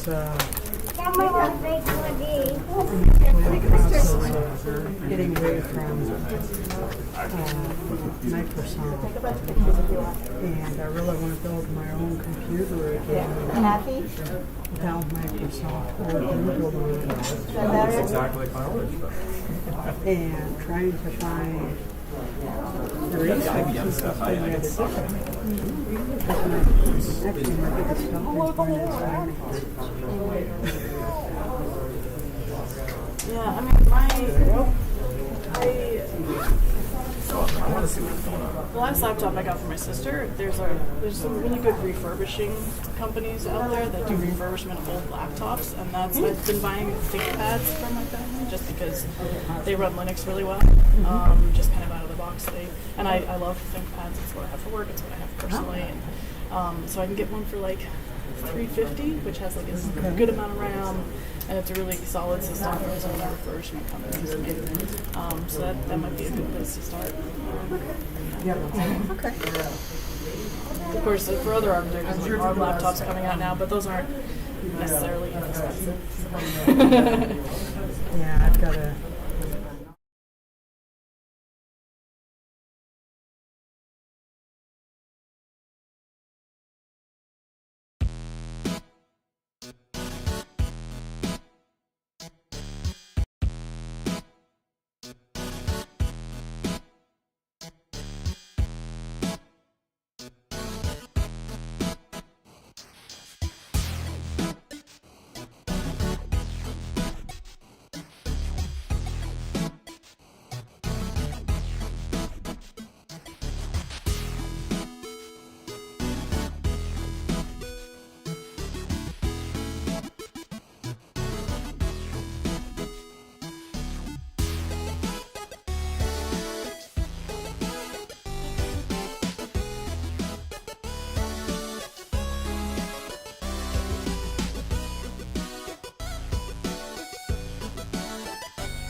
Yes. Okay, awesome. Great. So to pretend it didn't hear. Great. Good call. Do you All have right, good you're online. CDN jokes? CDN jokes? Yeah. Oh gosh. All right. I that part where I said I was never going to touch the microphone again, lied again. Okay. So there's that. There's that. Oh. All right. Cool. All right. So I've been informed that I need to speak into 2 microphones at once. So we're going to multitask here. So we're still about a minute ahead. So we're just going to vamp for a minute. Who here knows what a mirror is? Okay. Who here? Wow. That's more than I expected. You guys are really with it. Who here runs a mirror? Who here has run a mirror in the past? There we go. Yeah. Okay. All right. Who here hates how slow your downloads are for free software? All right. Who here is actually kind of like generally happy with how fast stuff is when you go to download it? Okay, we got it. Zipley needs to be faster. Yeah, Zipley. Okay. All right. I have a complaint about. Yes. Okay. Great. So I'm going to say that we're on time, and everyone who's here is here. And if they don't get here yet, then they'll get here eventually. So hello, my name is Kenneth. We're going to be talking about the Micromirror CDN today. We are not technically a CDN, and I'll get into that. But we're going to be kind of talking about how John, who's over there, and I got back into mirroring 2 years ago, and then things got wildly out of hand, is what we're going to be talking about. So not to bury the lead here, because I'm going to have a few slides talking about what a Linux distro is philosophically, just in case there's one person in the room that doesn't quite get it. But to not bury the lead, what is the Micromirror project? This is the fact that we came to the realization that edge capacity for free software downloads has been on the general decline in the last decade. And so we asked the question of how could we, for the least amount of dollars per bit on the wire, add edge capacity to the existing load balancer CDNs that each free software project hosts themselves. Who we are and why we're the people that ended up in charge of this. My name is Kenneth Finnegan. I go by KWF. About 5 years ago, I accidentally built an internet exchange in Fremont, California called the Fremont Cabal Internet Exchange. It was originally a joke. That joke got out of hand. That's a separate talk, though. So what that means is that in my spare time, I spend a lot of time talking to other network operators, because internet exchange points are where the various autonomous systems go to meet to interchange their traffic to make the internet enter. My actual day job is that I'm a technical lead in customer engineering at Arista Networks. So when any of the backbone internet providers have problems with their Arista routers, they call the support line and they talk to me or one of my associates. And so I spend my day job helping a whole bunch of networks and bailing them out of tight spots, and then I spend my free time helping a bunch of networks and bailing them out of tight spots. So the main thing is I happen to know a lot of network operators, service providers, data centers, all of the people that have lots of bandwidth. John, on the other hand, known as Warthog 9, he used to be the sysadmin, and key emphasis on used to be the sysadmin for kernel.org, including mirrors.kernel.org, that was at one point like the poster child, most of the download capacity, the largest mirror for every single free software project in the world, right? Like once you got your project hosted by mirrors.kernel.org, you were pretty well legitimate and set. Past tense. His actual day job is he's a principal systems engineer at TensTorrent, but that has nothing to do with this. So that's who we are. So just to level set for the two people that are too embarrassed to admit that they don't really understand what a mirror is and what a Linux distribution is, what fundamentally forms a Linux distribution is this flowchart, right? Every Linux distribution takes the same source code tarballs that each open source project releases. They do the release engineering on it. That's the really hard part for a Linux distribution, is how do we package this stuff? How do we manage what version we release? How do we,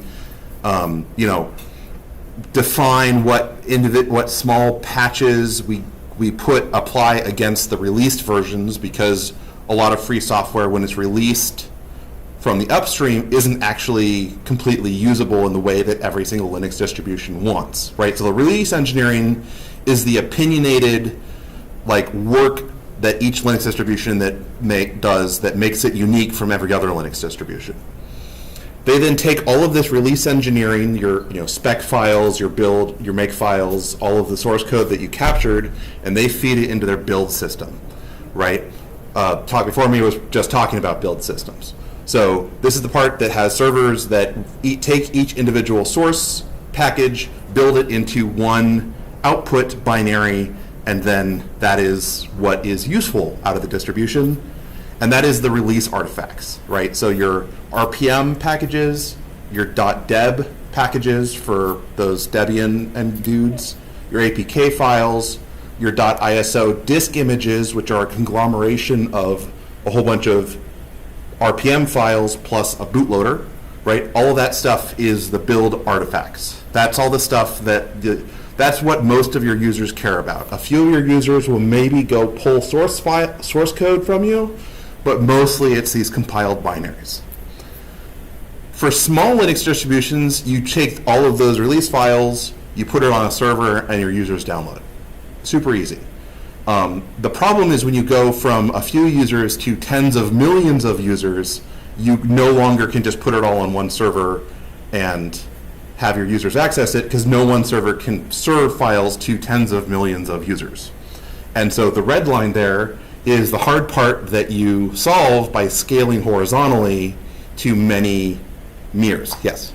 I was just wondering, do you feel like the accessibility of files over torrenting has helped with this, or do you or do you feel like it really doesn't help? Okay. So torrenting. Gosh, wow! I was not expecting this question 4 minutes in. So good on the speed run. So ISO files, which is where most of the torrenting comes in.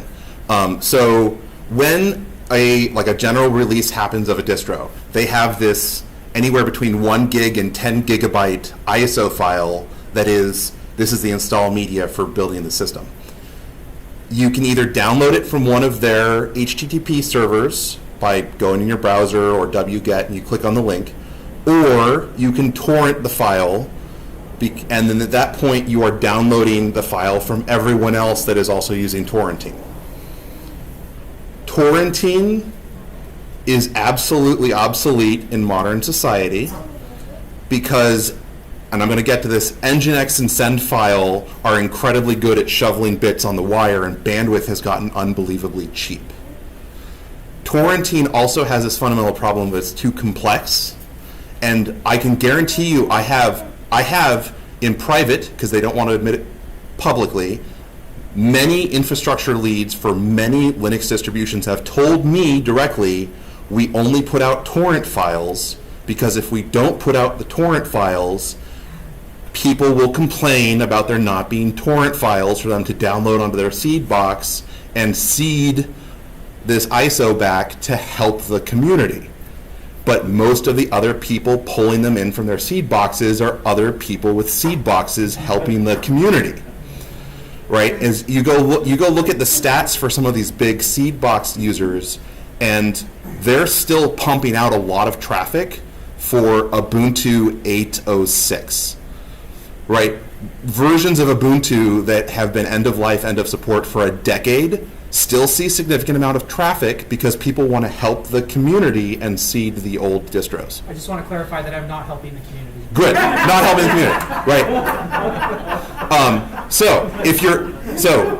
The torrent files are released mainly just because the distros get complaints if they don't.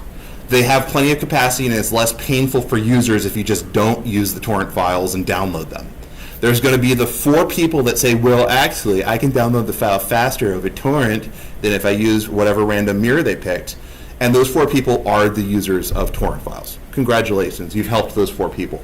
If you're still unconvinced, John wrote a paper in 2008 when he was the admin for kernel.org saying torrenting is a waste of time and orders of magnitude more expensive on the infrastructure side than just serving the files themselves. And his paper is still completely legitimate and applicable. The network numbers have just increased orders of magnitude. So yeah, torrenting, waste of time. So instead of torrenting, we use some form of mirroring plus load balancer. So the project has their build system that builds all of your artifacts, which is your ISO file, your RPM file, and it puts it all on one golden master copy that is what's called the tier 0 mirror. This is the one mirror, one server hosting the files that the project controls themselves. Each of the individual community mirrors, these people that decide, I do actually want to help the community and I have the infrastructure to stand up a server and make it available with lots of bandwidth, uses rsync to pull the full collection of here are all the artifacts. So you use rsync to pull it and keep it up to date as things change. The project then does health checks where they go and interrogate your server. Do you have this latest file to make sure that you haven't broken or your cron job has died or whatever. So like you are still pulling updates from us. And then when users go to the project to say, I want this file, the project redirects them to one of the mirrors. Right, and so the mirrors are this horizontal scaling of all of the users hit the project then like 302 redirects them to one of the mirrors, ideally close to them, and they get to download the actual file. Granted, every single project has reinvented this wheel themselves. So while some of them are 302 redirects, some of them are here's a suggested list of the 5 mirrors that we think are near you. Some of the projects are, here's a text file with 150 host names of mirrors that you should go pick one of these things and use it. Some of them literally will send you to any random server worldwide. Just round robin. Just you click the download link, they'll redirect you to someone somewhere who has it. Right? And so it turns out that building the actual control plane for a CDN, which the control plane is run by each individual project, designing those control planes is hard. None of them do a good job. Some of them are better than others. If you are looking at this and thinking, I need a control plane for my free software project, use Mirbits. Mirbits is the least bad. It's an off-the-shelf software package. It's still maintained, unlike many of them, and it's not something that you roll yourself. You cannot roll your own control plane and do any sort of respectable job. It's so much harder than you expect. All right, so that's the context of what mirrors are, right? So the mirror is someone stands up a server with lots of storage. They pull in the artifacts from each individual project, register their mirror back with the project so that the project's load balancer can then redistribute users towards this mirror for getting the actual files. Anyone confused? No. Wonderful. There's the slide. All right, so why are we talking about mirrors now when, like I just asserted, bandwidth is getting cheaper and more accessible than it ever used to be? And the problem is, historically, and this is going to be the extent of my understanding of the historically, because I'm going to admit that I'm like relatively young when I come to this stuff and don't have a lot of this history. And as far as I can tell, none of this mirroring history was ever written down.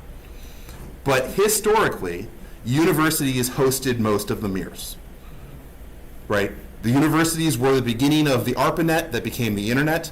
With things like ARPANET and then Internet 2, the universities tended to have the best connectivity.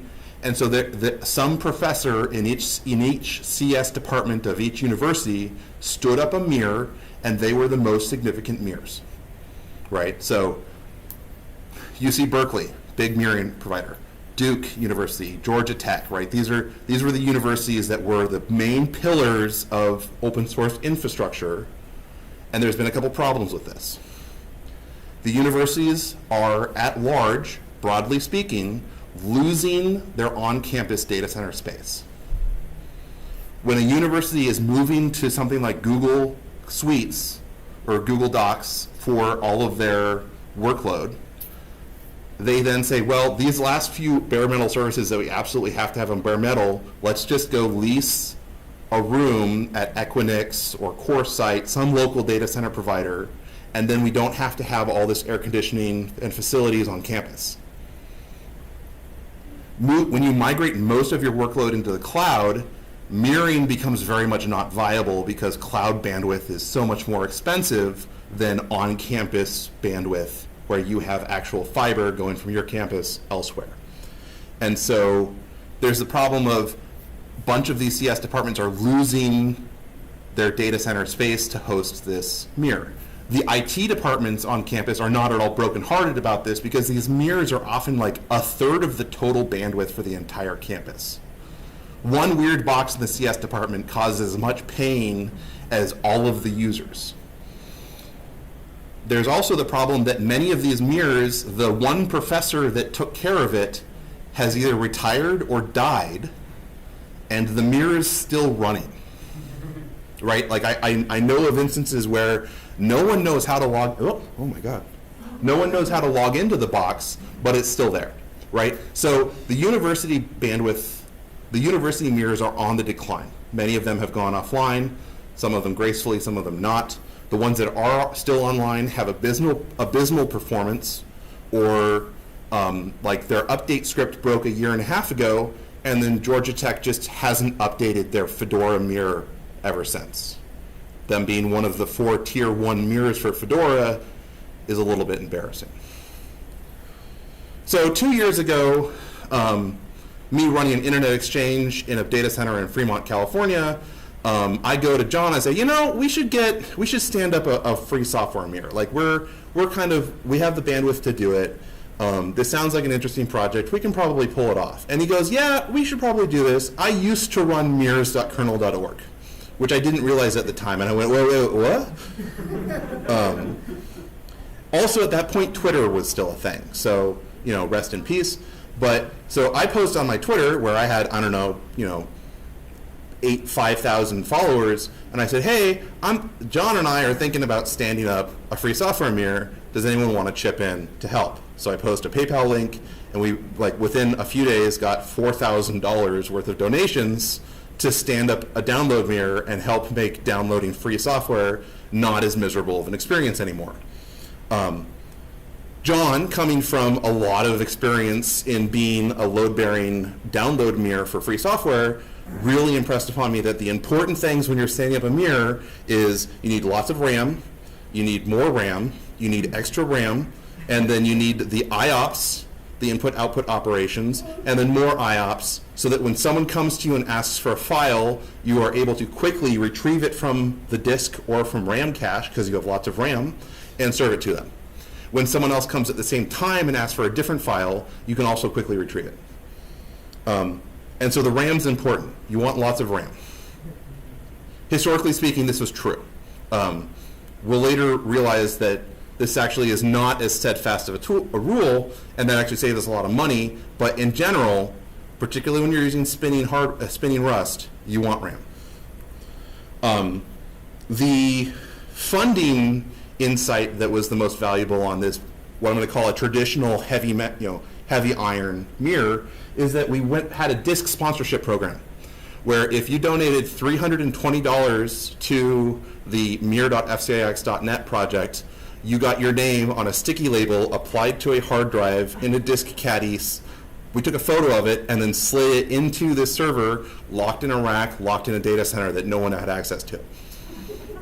And so we actually got all 6 of the 16 terabyte hard drives sponsored, and so each one of them was named, which actually also had the fun feature of when one of them failed, I could email them and say, hey, your rickety ass hard drive died on us. What the heck? He actually then came back and donated another $200 to pay for the replacement, which I'm like, dude, like, Eric, come on, like that wasn't the plan here. But so, yes, heavy iron box, we're talking 364 gigabytes of RAM, which really isn't that expensive. It's a DDR3 box, so 32 gig sticks isn't that hard to get. We have 12 3.5-inch drive bays. We're using 6 of them for a total usable storage of about 80 terabytes. We're using most of that. Our working set's up to about 70 terabytes of project files at this point. Once we fill that up, we can then add another 6 drives, grow the array, and we have plenty of storage. This box is 4 by 10 gig into my personal network, which then has very good peering because I'm on an internet exchange that I also built myself. This box is like bored serving 10 to 20 terabytes of free software a day. And when we first turned it on, within like a month of spinning up all the projects, it was generally doing 15 to 20 terabytes a day. This is what it kind of generally looks like on a day now. And you'll notice that the bottom graph is a cumulative distribution of, this is traffic across the 24 hours. You'll notice it now only gets up to about 8 terabytes, not 15. You'll see why in a moment. You'll also look at the top graph, which is like the actual network rate, and you'll notice that it's very spiky. Burstiness is kind of the biggest problem for download mirrors. A lot of people have very bad scheduling algorithms when it comes to checking for updates. Let's see, who should I call out first? Manjaro made the mistake of they would pick a random out, or like they would run the update cron tab at midnight local time. And so at the top of every single hour, we see all of our download mirrors hosting Manjaro just get flattened for 7 seconds, downloading a 5 megabyte update index file. Every single hour, the top of the hour for 5 seconds. The rest of the time, down in the noise, but for 5 seconds. You'll also see that there's like big 10 gigabit per second spikes. That is rsync traffic from the one heavy iron box we have to the micro mirrors. So we spin up this one heavy iron box. We get it registered with all the projects. We're pulling in 50 or 70 terabytes worth of artifacts and then serving out about 20 terabytes a day, right? So on disk, we have 50 terabytes of data, and then we're serving 20 terabytes of it out. John goes, well, what if we parse the Nginx access logs and fed it into Influx and Grafana to be able to look at, well, of this 15 terabytes we're pumping out every day, what is it, right? And so we can start seeing, oh, it's like there's the yellow line there, that's the extra packages for enterprise Linux, right? And so it's like, yeah, a whole bunch of servers check for updates at the same time, and then tails off. And then you can see you've got, Fedora is about the same level of volume of traffic. Then you've got F-Droid, and then the Document Foundation, which does LibreOffice, right? So we can start bisecting this by project. We can start bisecting it by project and release number. We can bisect it by project and architecture, right? And we can start having these insights of, hey, extra packages for enterprise Linux does an absolute mind-boggling amount of traffic compared to less popular projects like ones that you haven't heard of, right? We also can gain the insight that there is no public mirror traffic for anything except for x86. ARM has a token 0.2%, 0.04% sort of traffic levels, but Z systems, PowerPC, 0, absolutely nothing, right? And so all of that Z system build artifacts sit on our hard drive, taking up space, and we never serve it to any users. But so this gains us a whole bunch of visibility, and we can start asking questions of well, which projects are the most efficient as far as how much hard drive space they use on our mirror versus how much good we do for users serving it out. And so I came up with this idea of the CDN efficiency ratio, or bytes served per 24 hours divided by how many bytes sit on the local hard drive, because the mirrors are thick caches. None of the CDN control planes can handle a reverse proxy thin cache with cache misses and going back to some origin server like any sane CDN does it, like Fastly or Cloudflare, right? That isn't something they can handle. It's all of these fat caches where you rsync in all the artifacts and serve them locally. So you look at this and go, okay, extra packages for enterprise Linux, just looking at the AMD 64 architecture, we can turn over 22 times the disk space a day. So every hour, we're pumping out as much traffic as we have stored locally. The Ubuntu release ISOs does about 10 times. It's about a 10-time turnover that for being, let's see, what is it? 48 gigabytes on the hard drive, I serve 520 gigabytes a day, right? And these numbers are all just I picked a random day and snapshotted them. At one point, I went through the effort of like collecting it over longer time spans and averaging it, and it kind of always plays out to be about the same, right? Where other projects like Alpine serves 5 gigabytes of traffic a day, where their working set is more than 3 terabytes, right? And so it's a really low efficiency as far as they have a ton of artifacts in their repository, and relatively few people actually access that. Kind of weird. I've talked to Alpine before, and they didn't understand their infrastructure enough to really be able to even explain why. So it's kind of weird. If we have time at the end, we can play the fun game of you can literally name any Linux distro, and I'll tell you how they're doing mirroring wrong. Alpine's is that they don't have any way for end of support, end of life releases getting moved off of the mirrors. And so this is every single release of Alpine sitting on the folder where most of them are obsolete. Right. So, but this now highlights, all right, so some of the projects are really valuable, really popular, and do a ton of traffic with relatively small storage space requirements, and other ones don't. There we go. So, I'm sitting there and I'm talking to John, like, well, John, if we know that, like, for less than 2 terabytes worth of storage, we can serve, like, almost half of this 20 terabytes a day that we're doing on this big box. You can afford, like, you can buy a single SSD that's 2 terabytes now. So what if we built a box that just had a single SSD in it for the absolute cheapest amount possible to be able to not serve 20 terabytes a day, but serve less than 20 terabytes a day, but at a better bytes per dollar ratio? And so I had the HP T620 thin client sitting on my desk for a separate project involving Anycast DNS. So I was already qualifying this box, and camera slow pan over to that box and said, well, what if we put a 2 terabyte SSD in this and plugged it in somewhere? We can only pull in a few projects, like 4 to 6. We can only do the x86 architecture. We definitely can't do more than 10 terabytes a day because it only has a 1 gig NIC, but maybe it'll like help somehow, a little bit of incremental assistance. They're $30 on eBay. That's the game changer. These things are 10-year-old enterprise gear, which means that there was hundreds of thousands of them deployed that enterprises then pulled out of service, and you can buy them on eBay.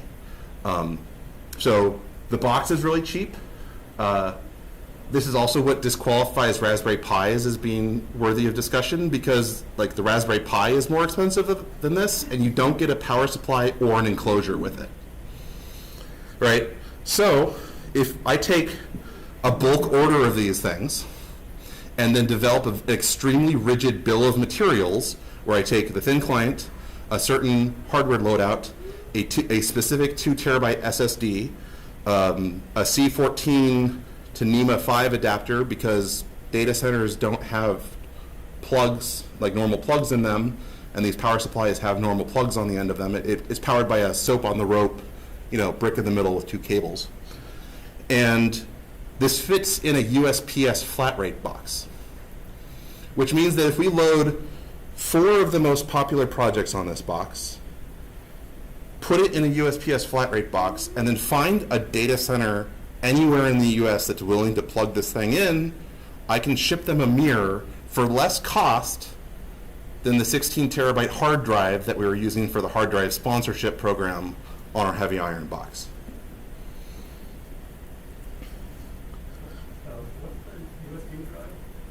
So the USB drive is, so the thin clients have an internal USB port, and so on the USB drive we put a custom build of the Alma Linux ISO with a kickstart file on it.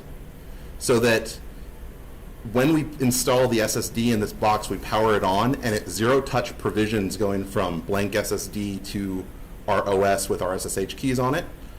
And then we then run an Ansible playbook to go from provisioned server to full mirror with rsync and Nginx running on it. And so if in the field one of these SSDs fails, we ship them a blank SSD, ask them to install it and power it on again, and zero-touch it fully gets itself back into the network. Yeah. I was curious, I've also done this. I was curious, have you tried using a PCIe compatible version of a thin client to add a 10 gigabit NIC into the back? Too soon. Don't jump the leap. I'll answer that. So what this led to is we had this realization that we could offer a managed appliance mirroring as a service, so that when we find a data center or an ISP that want to support free software, but they don't have the manpower or skill set to manage a server themselves, we ask them for an email address, a shipping address, and an IP address. We pre-provision the box, we ship it to them, they plug it in, and they forget about it. They are this was kind of the thing that we accidentally stumbled on with Micromirror, and it turns out that it's wildly successful. So this offer of, if you want to support free software but you have no time or energy to do it, just give us an IP address and we'll ship you a box to plug in, has gotten us 37 locations where we are now serving not all free software, but the most popular free software. And by us serving the most popular free software, that takes a significant amount of load off of the heavy iron or traditional mirrors to now serve the less popular free software. Our design target for each one of these boxes was we wanted to do about 1 terabyte a day. We couldn't, given the CDN efficiency ratios, I couldn't come up with a bad enough set of projects that fit on a 2 terabyte drive that did less than about 2 terabytes. So like our design target is still 1 terabyte a day, and we usually exceed it. There's like, I think the only box that consistently stays under that 1 terabyte a day design target is the one in the Dominican Republic, which is reasonable because it's, you know, out in the middle of nowhere. But so, just so you know, like when you're reading this, each color is a different hardware design. So you'll notice that we actually have a very limited set of different hardware designs, which is incredibly useful from a management perspective, because I only have to learn 3 different sets of UEFI bugs to work around. UEFI bugs have been painful. Network interface card drivers have been painful. The T620, its onboard 1 gig NIC is a Realtek 81 something base T NIC. This is a NIC that was originally designed for laptops, consumer electronics, not at all well suited for server workloads. Does admirably well as long as you don't grossly overload it. Once the Realtek NIC, once you get up to about 50 TCP sockets all trying to saturate the NIC, that's when it falls over. But as long as you only have, you know, a dozen clients or less trying to each individually fill the NIC, it actually does admirably well. So, where originally John was just trying to handle parsing the Nginx logs of one mirror, we now, through the joys of collectd and syslog over the network, can feed all of these different micromirrors back into a single location.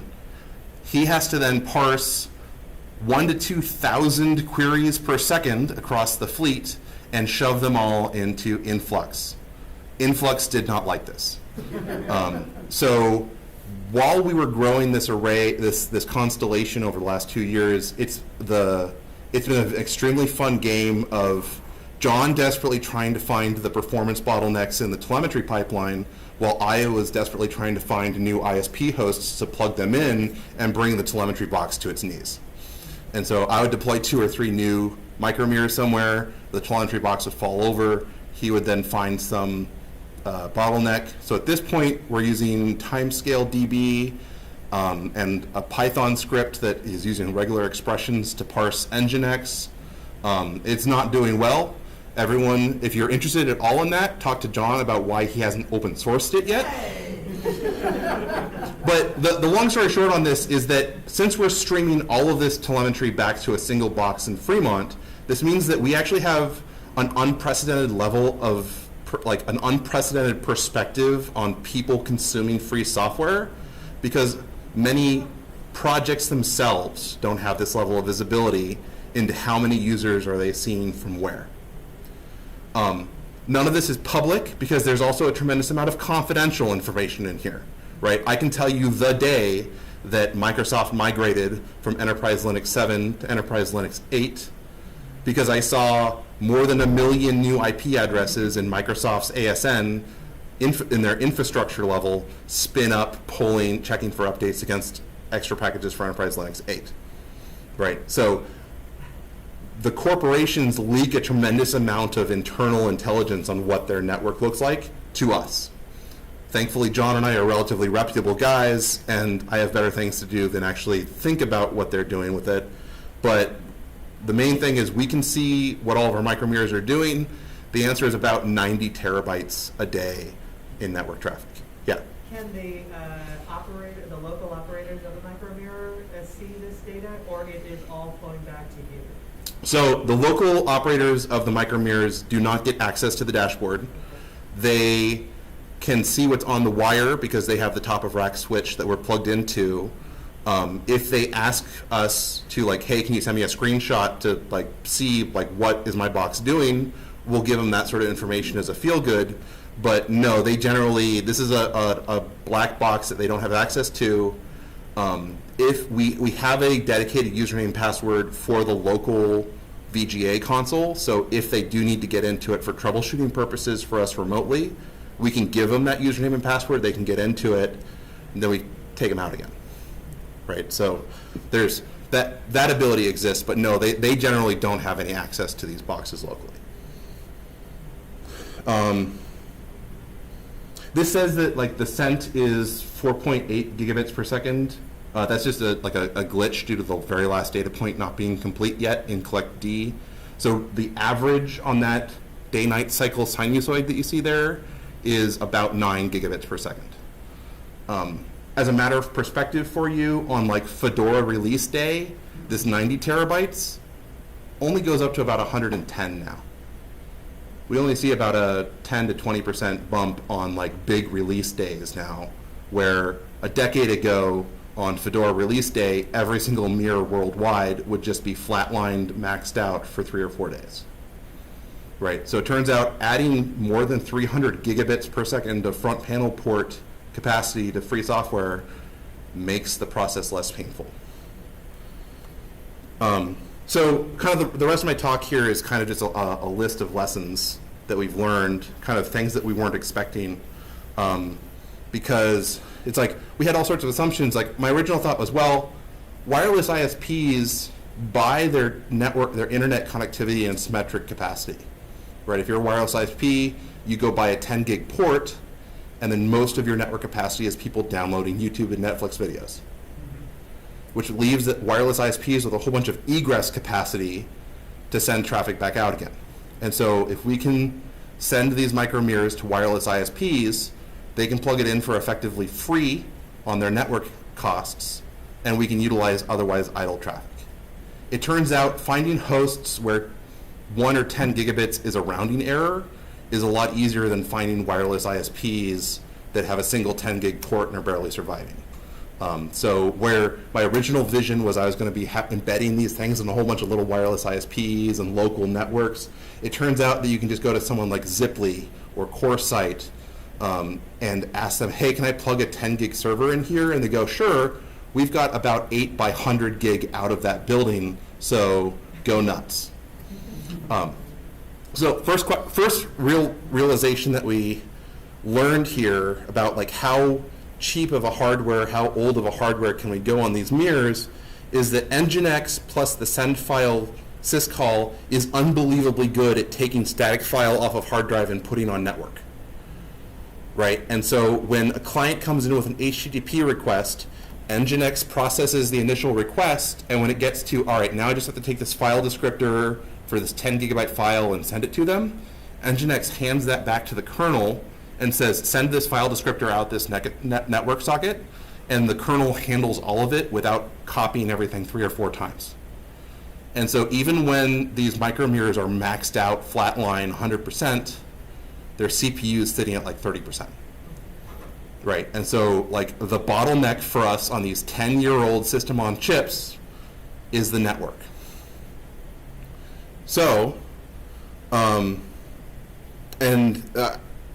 we get to the 10 gigs, it's a little bit out of order here, but once we got to the 10 gig nodes, the bottleneck turned out to be the AES NI engine used for TLS or SSL. And so it turns out that projects that have in the onus of user privacy and security moved all of their mirror traffic to using TLS, that is CPU expensive, and so we can only do 5.5 gigabits per second of TLS traffic, where plain text HTTP for packages that are still cryptographically signed by the projects anyways and have checksums, those we can do at 10 gig all day, no sweat. So the second lesson we learned is that base T Ethernet is obsolete. Several of the hosting data centers we were talking to, we were describing how great this box is because it's this big and it only takes 15 watts and it only needs a 1 gig base T port. And the data center's response is, we have nowhere to plug a 1 gig port in anymore. None of our switches speak 1 gig Ethernet, right? Switches now, Ethernet switches typically only speak 3 speeds. And so when you have a 50 gigabit per lane Ethernet switch, it can talk 50, 25, and 10, and it can't speak 1 gig. And so we realized that not for a capacity reason, but for a compatibility reason, we needed to start offering 10 gig appliance options. And so HP made a version, a little distorted, so it's not quite obvious. HP made a version of the T620 that's about twice as thick with a PCIe slot in it. And so we would take this thicker version, which instead of being $30, it's more like $80 for this thicker version of it. We put a Mellanox ConnectX 3 NIC in it, which is about $25 on eBay. So now our hardware costs have gone from $30 to now $120. So we're starting to push that $320 hardware limit, but we can still do it. And we can then offer the ability for them to go 10 gig on these managed appliances because that's the only thing they can plug in. Right. Really the precipitating event for this is that one of the host networks had to go pull a base T switch out of e-waste, plug it in so that they could have our 15 watt super cheap low power server plugged into this 250 watt switch with a fiber uplink into their network. That just annoyed me because I'm like, I put all this work into having this 15 watt server that didn't cost them anything, and they're paying now 10 times as much power just for the network interface to talk to it. Another lesson we learned, and this one's kind of more broadly applicable to all volunteer organizations and free organizations, don't accept donations just because they're free, right? Just because someone offered us, hey, I've got this random server laying around, do you want it? One of the most valuable things we did is we said no. Because if we had 37 different servers that were randomly laying around in people's lives, I would be crushed with the admin effort of trying to figure out all of the quirks of each piece of hardware. Volunteers that are toxic are the same sort of thing. At some point, you just have to fire volunteers that aren't contributing positively to your project, right? And so we have not had much of a problem there, but we've had a lot of people come in and say, well, you should be using this platform because it's newer and better, and I can give you 2 of them. And I'm like, well, unless you're willing to give me 20 of them to cover all of our install base, I'm not interested, right? So that was kind of a valuable no thanks lesson that we learned. I've learned that in volunteer management over a lot of time. So limiting us to just the 3 models, the T620, the T620 Plus with the 10 gig, and then we got a donation of 25 of these Dell R220s with a 2x10 gig Broadcom NIC in the back of it. So I got to learn all the quirks of that Broadcom 10 gig NIC. But now in this map, every yellow dot is an R220 with a single SSD in it and a 10 gig NIC, right? And so they're all exactly the same. And so I have to manage one Kickstart file for the R220s and then one Kickstart file for the Dell R220s, 620s, 220s, 2 Kickstart files, and that's all the configs differential I have across the fleet. Spinning Rust just doesn't work in this application. We tried it. This picture here is a HP T620, which this thin client actually has an unpopulated mSATA port on it. And so I was cutting a SATA cable in half, soldering it to the motherboard, and then picking 5 volts off of a fan header, or I guess off of the USB port here, and putting a 2.5-inch laptop drive in the box. With 8 gigabytes of RAM, it just didn't work.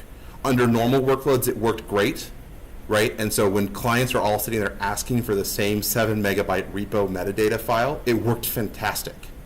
And then you'd have one random person start an rsync crawl of your entire directory, and the entire box would come to its knees, right? And so with the lack of 300 gigabytes of RAM, we could not use spinning media. I also tried to figure out, can we use the shingled magnetic recording media, like the SMR disks? Because it's like, man, it's a write once, read many workload. This is fantastic for SMR. The answer was no. Even just the daily churn of new build artifacts was enough to bring SMR disks to their knees. And when the SMR disk disappears for 30 seconds to like resort itself and repack magnetic lanes, read clients got really unhappy. So SMR disks also didn't work, right? And so on the heavy iron mirrors, we're using 16 terabyte CMR spinning Rust drives with 380 gigabytes of RAM in front of them. On the micro mirrors, we're using 8 or 32 gigabytes of RAM and a single SSD underneath them. Because SSDs are cheap and SSDs don't care. XFS, the file system, and the dupe remove tool are super cool and work incredibly well for the mirror workload, because you have a whole bunch of duplicate copies of the same artifacts inside of repositories and across repositories. So on our 2 terabyte SSDs, we pull in about 1.5 terabytes worth of artifacts. I then run dupe remove on it, and I free up about 200 gigabytes of disk space on that data set. So we see better than a 10% improvement in disk utilization just by dupe remove in XFS, saying these 2 segments of these 2 different files are identical. Let's just have them point at the same inode, but they still look like 2 separate files in the file system. So if you're dealing with any sort of large data sets that possibly has redundancy in it, in XFS, play with the dupe remove tool. A bunch of people don't understand it. A lot of people don't know about it. Not relevant to that. This, when we were deploying the micro mirrors, we'd ship them out and we'd ask people, hey, once you've installed these, can you take a picture of the micro mirror so that when I'm giving conference talks on this in 2 years from now, I have something to show here. The Broadband for Surrey Hills ISP tech in south of London understood the assignment. So the road box there on the left, this is a 2-lane country road. That road box is part of the fiber loop used by B4SH, the ISP south of London. That has one of our micro mirrors in it and carries most of the Fedora download load for London. So most of the Fedora installs in London pull their updates from that road box. You also claim that it's the prettiest mirror in It's, yeah, I mean, it's the most scenic mirror that you've ever, like, yeah. you can't make everyone happy. So, like, as far as hosting organizations that wanted some sort of different hardware, our general answer was no. We did have to start making a lot of concessions as far as, like, some of them have, this hardware has to be racked, right? And so we had to develop a procedure for them to go zip tie this thin client down to a rack shelf and screw it into the rack. Other data centers hosting these boxes had requirements that, like, for SOC 2 compliance, they have to have a signed hosting agreement with every single organization in the building. And so OpenColo, which is a SOC 2 data center in Santa Clara, California, when they agreed to host the box, their legal department had to draft up this $0 hosting agreement for us to sign to have our box in their data center, right? So there was just some of these fringe weirdo problems that we had to make some concessions there. There's also problems as far as IPv4 address utilization. So we developed techniques where we can, normally our handoff is a /31, which means that we have an IP address and the router above us has an IP address to talk to each other. We had to develop a method for networks that didn't have enough IPv4 addresses to burn 2 addresses on it. We had to develop a way to use a single IP address on our side of the link and then a random RFC 1918 local private address on the other end of the link. It's cursed. If you want to know about it, talk to me later. We also were very successful because we took the stance of, if a project is broken from a administrative or organizational perspective, we will not try and fix them, right? So on mirror.fcix.net, we have in our FAQ a list of, well, why aren't you hosting this project? And we're like, well, we don't host these guys because this is how they do mirroring wrong. We don't host these guys because they can't, we can't work with them because of this. Debian gets all of it wrong. Thank you. So pretty much, if from an organizational perspective, just look at everything that Debian does as far as how they interact with their community mirrors, what they expect their community mirrors to do, and how they load balance to their community mirrors, and don't do that. If you have questions about that, find me later as well. Graphs are super cool, right? Graphs are super cool. Leaderboards are incredibly engaging. We don't have public graphs or leaderboards because the few times that I started sharing them, people went, ha ha ha, you'd be really funny. What if this one box was just saturated? Bash for loop, while true, download this ISO file to dev null, done, right? And so anytime that we started sharing graphs, people would start abusing our constellation, so not so great.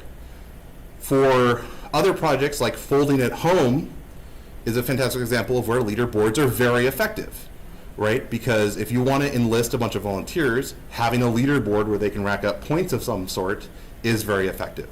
So not only were the graphs incredibly useful to us from a realizing that this project was going to be useful perspective, it's also a very good marketing tool for that I can sit here and be able to say things like, we served 6 terabytes of Ubuntu ISOs yesterday, or we served 90 terabytes of total traffic yesterday, or it took a while for the telemetry box to render this, but in 2023, we served 24.7 petabytes of free software. Thank you. So kind of the core question is, do micro mirrors replace regular mirrors? And the answer is an emphatic no, right? John and I are currently in the United States about 1/3 of the free software mirroring capacity. And that's not a healthy ecosystem, right? You go to something like VLC video player and you ask it for what mirrors can I download, and you'll notice that more of those mirrors than not are us.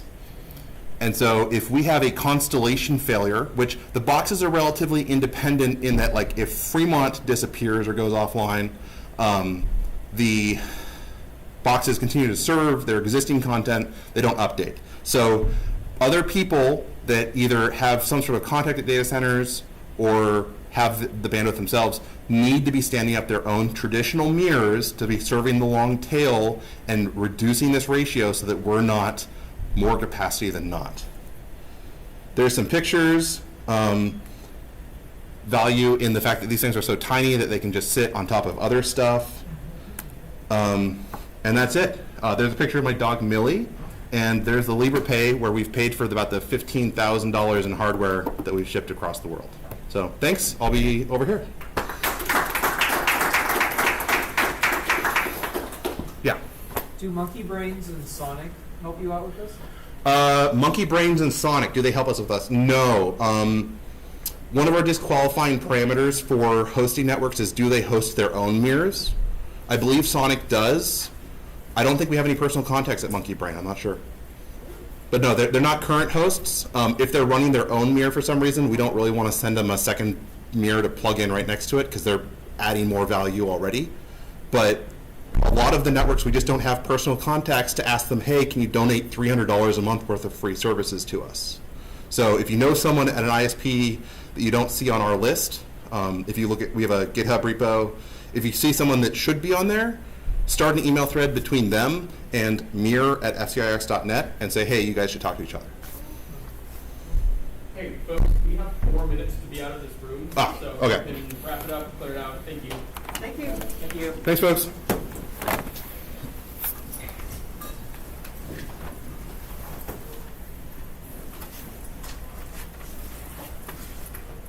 That's all I'm saying. You gotta be out there? I'm gonna be out here.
know where the trash is,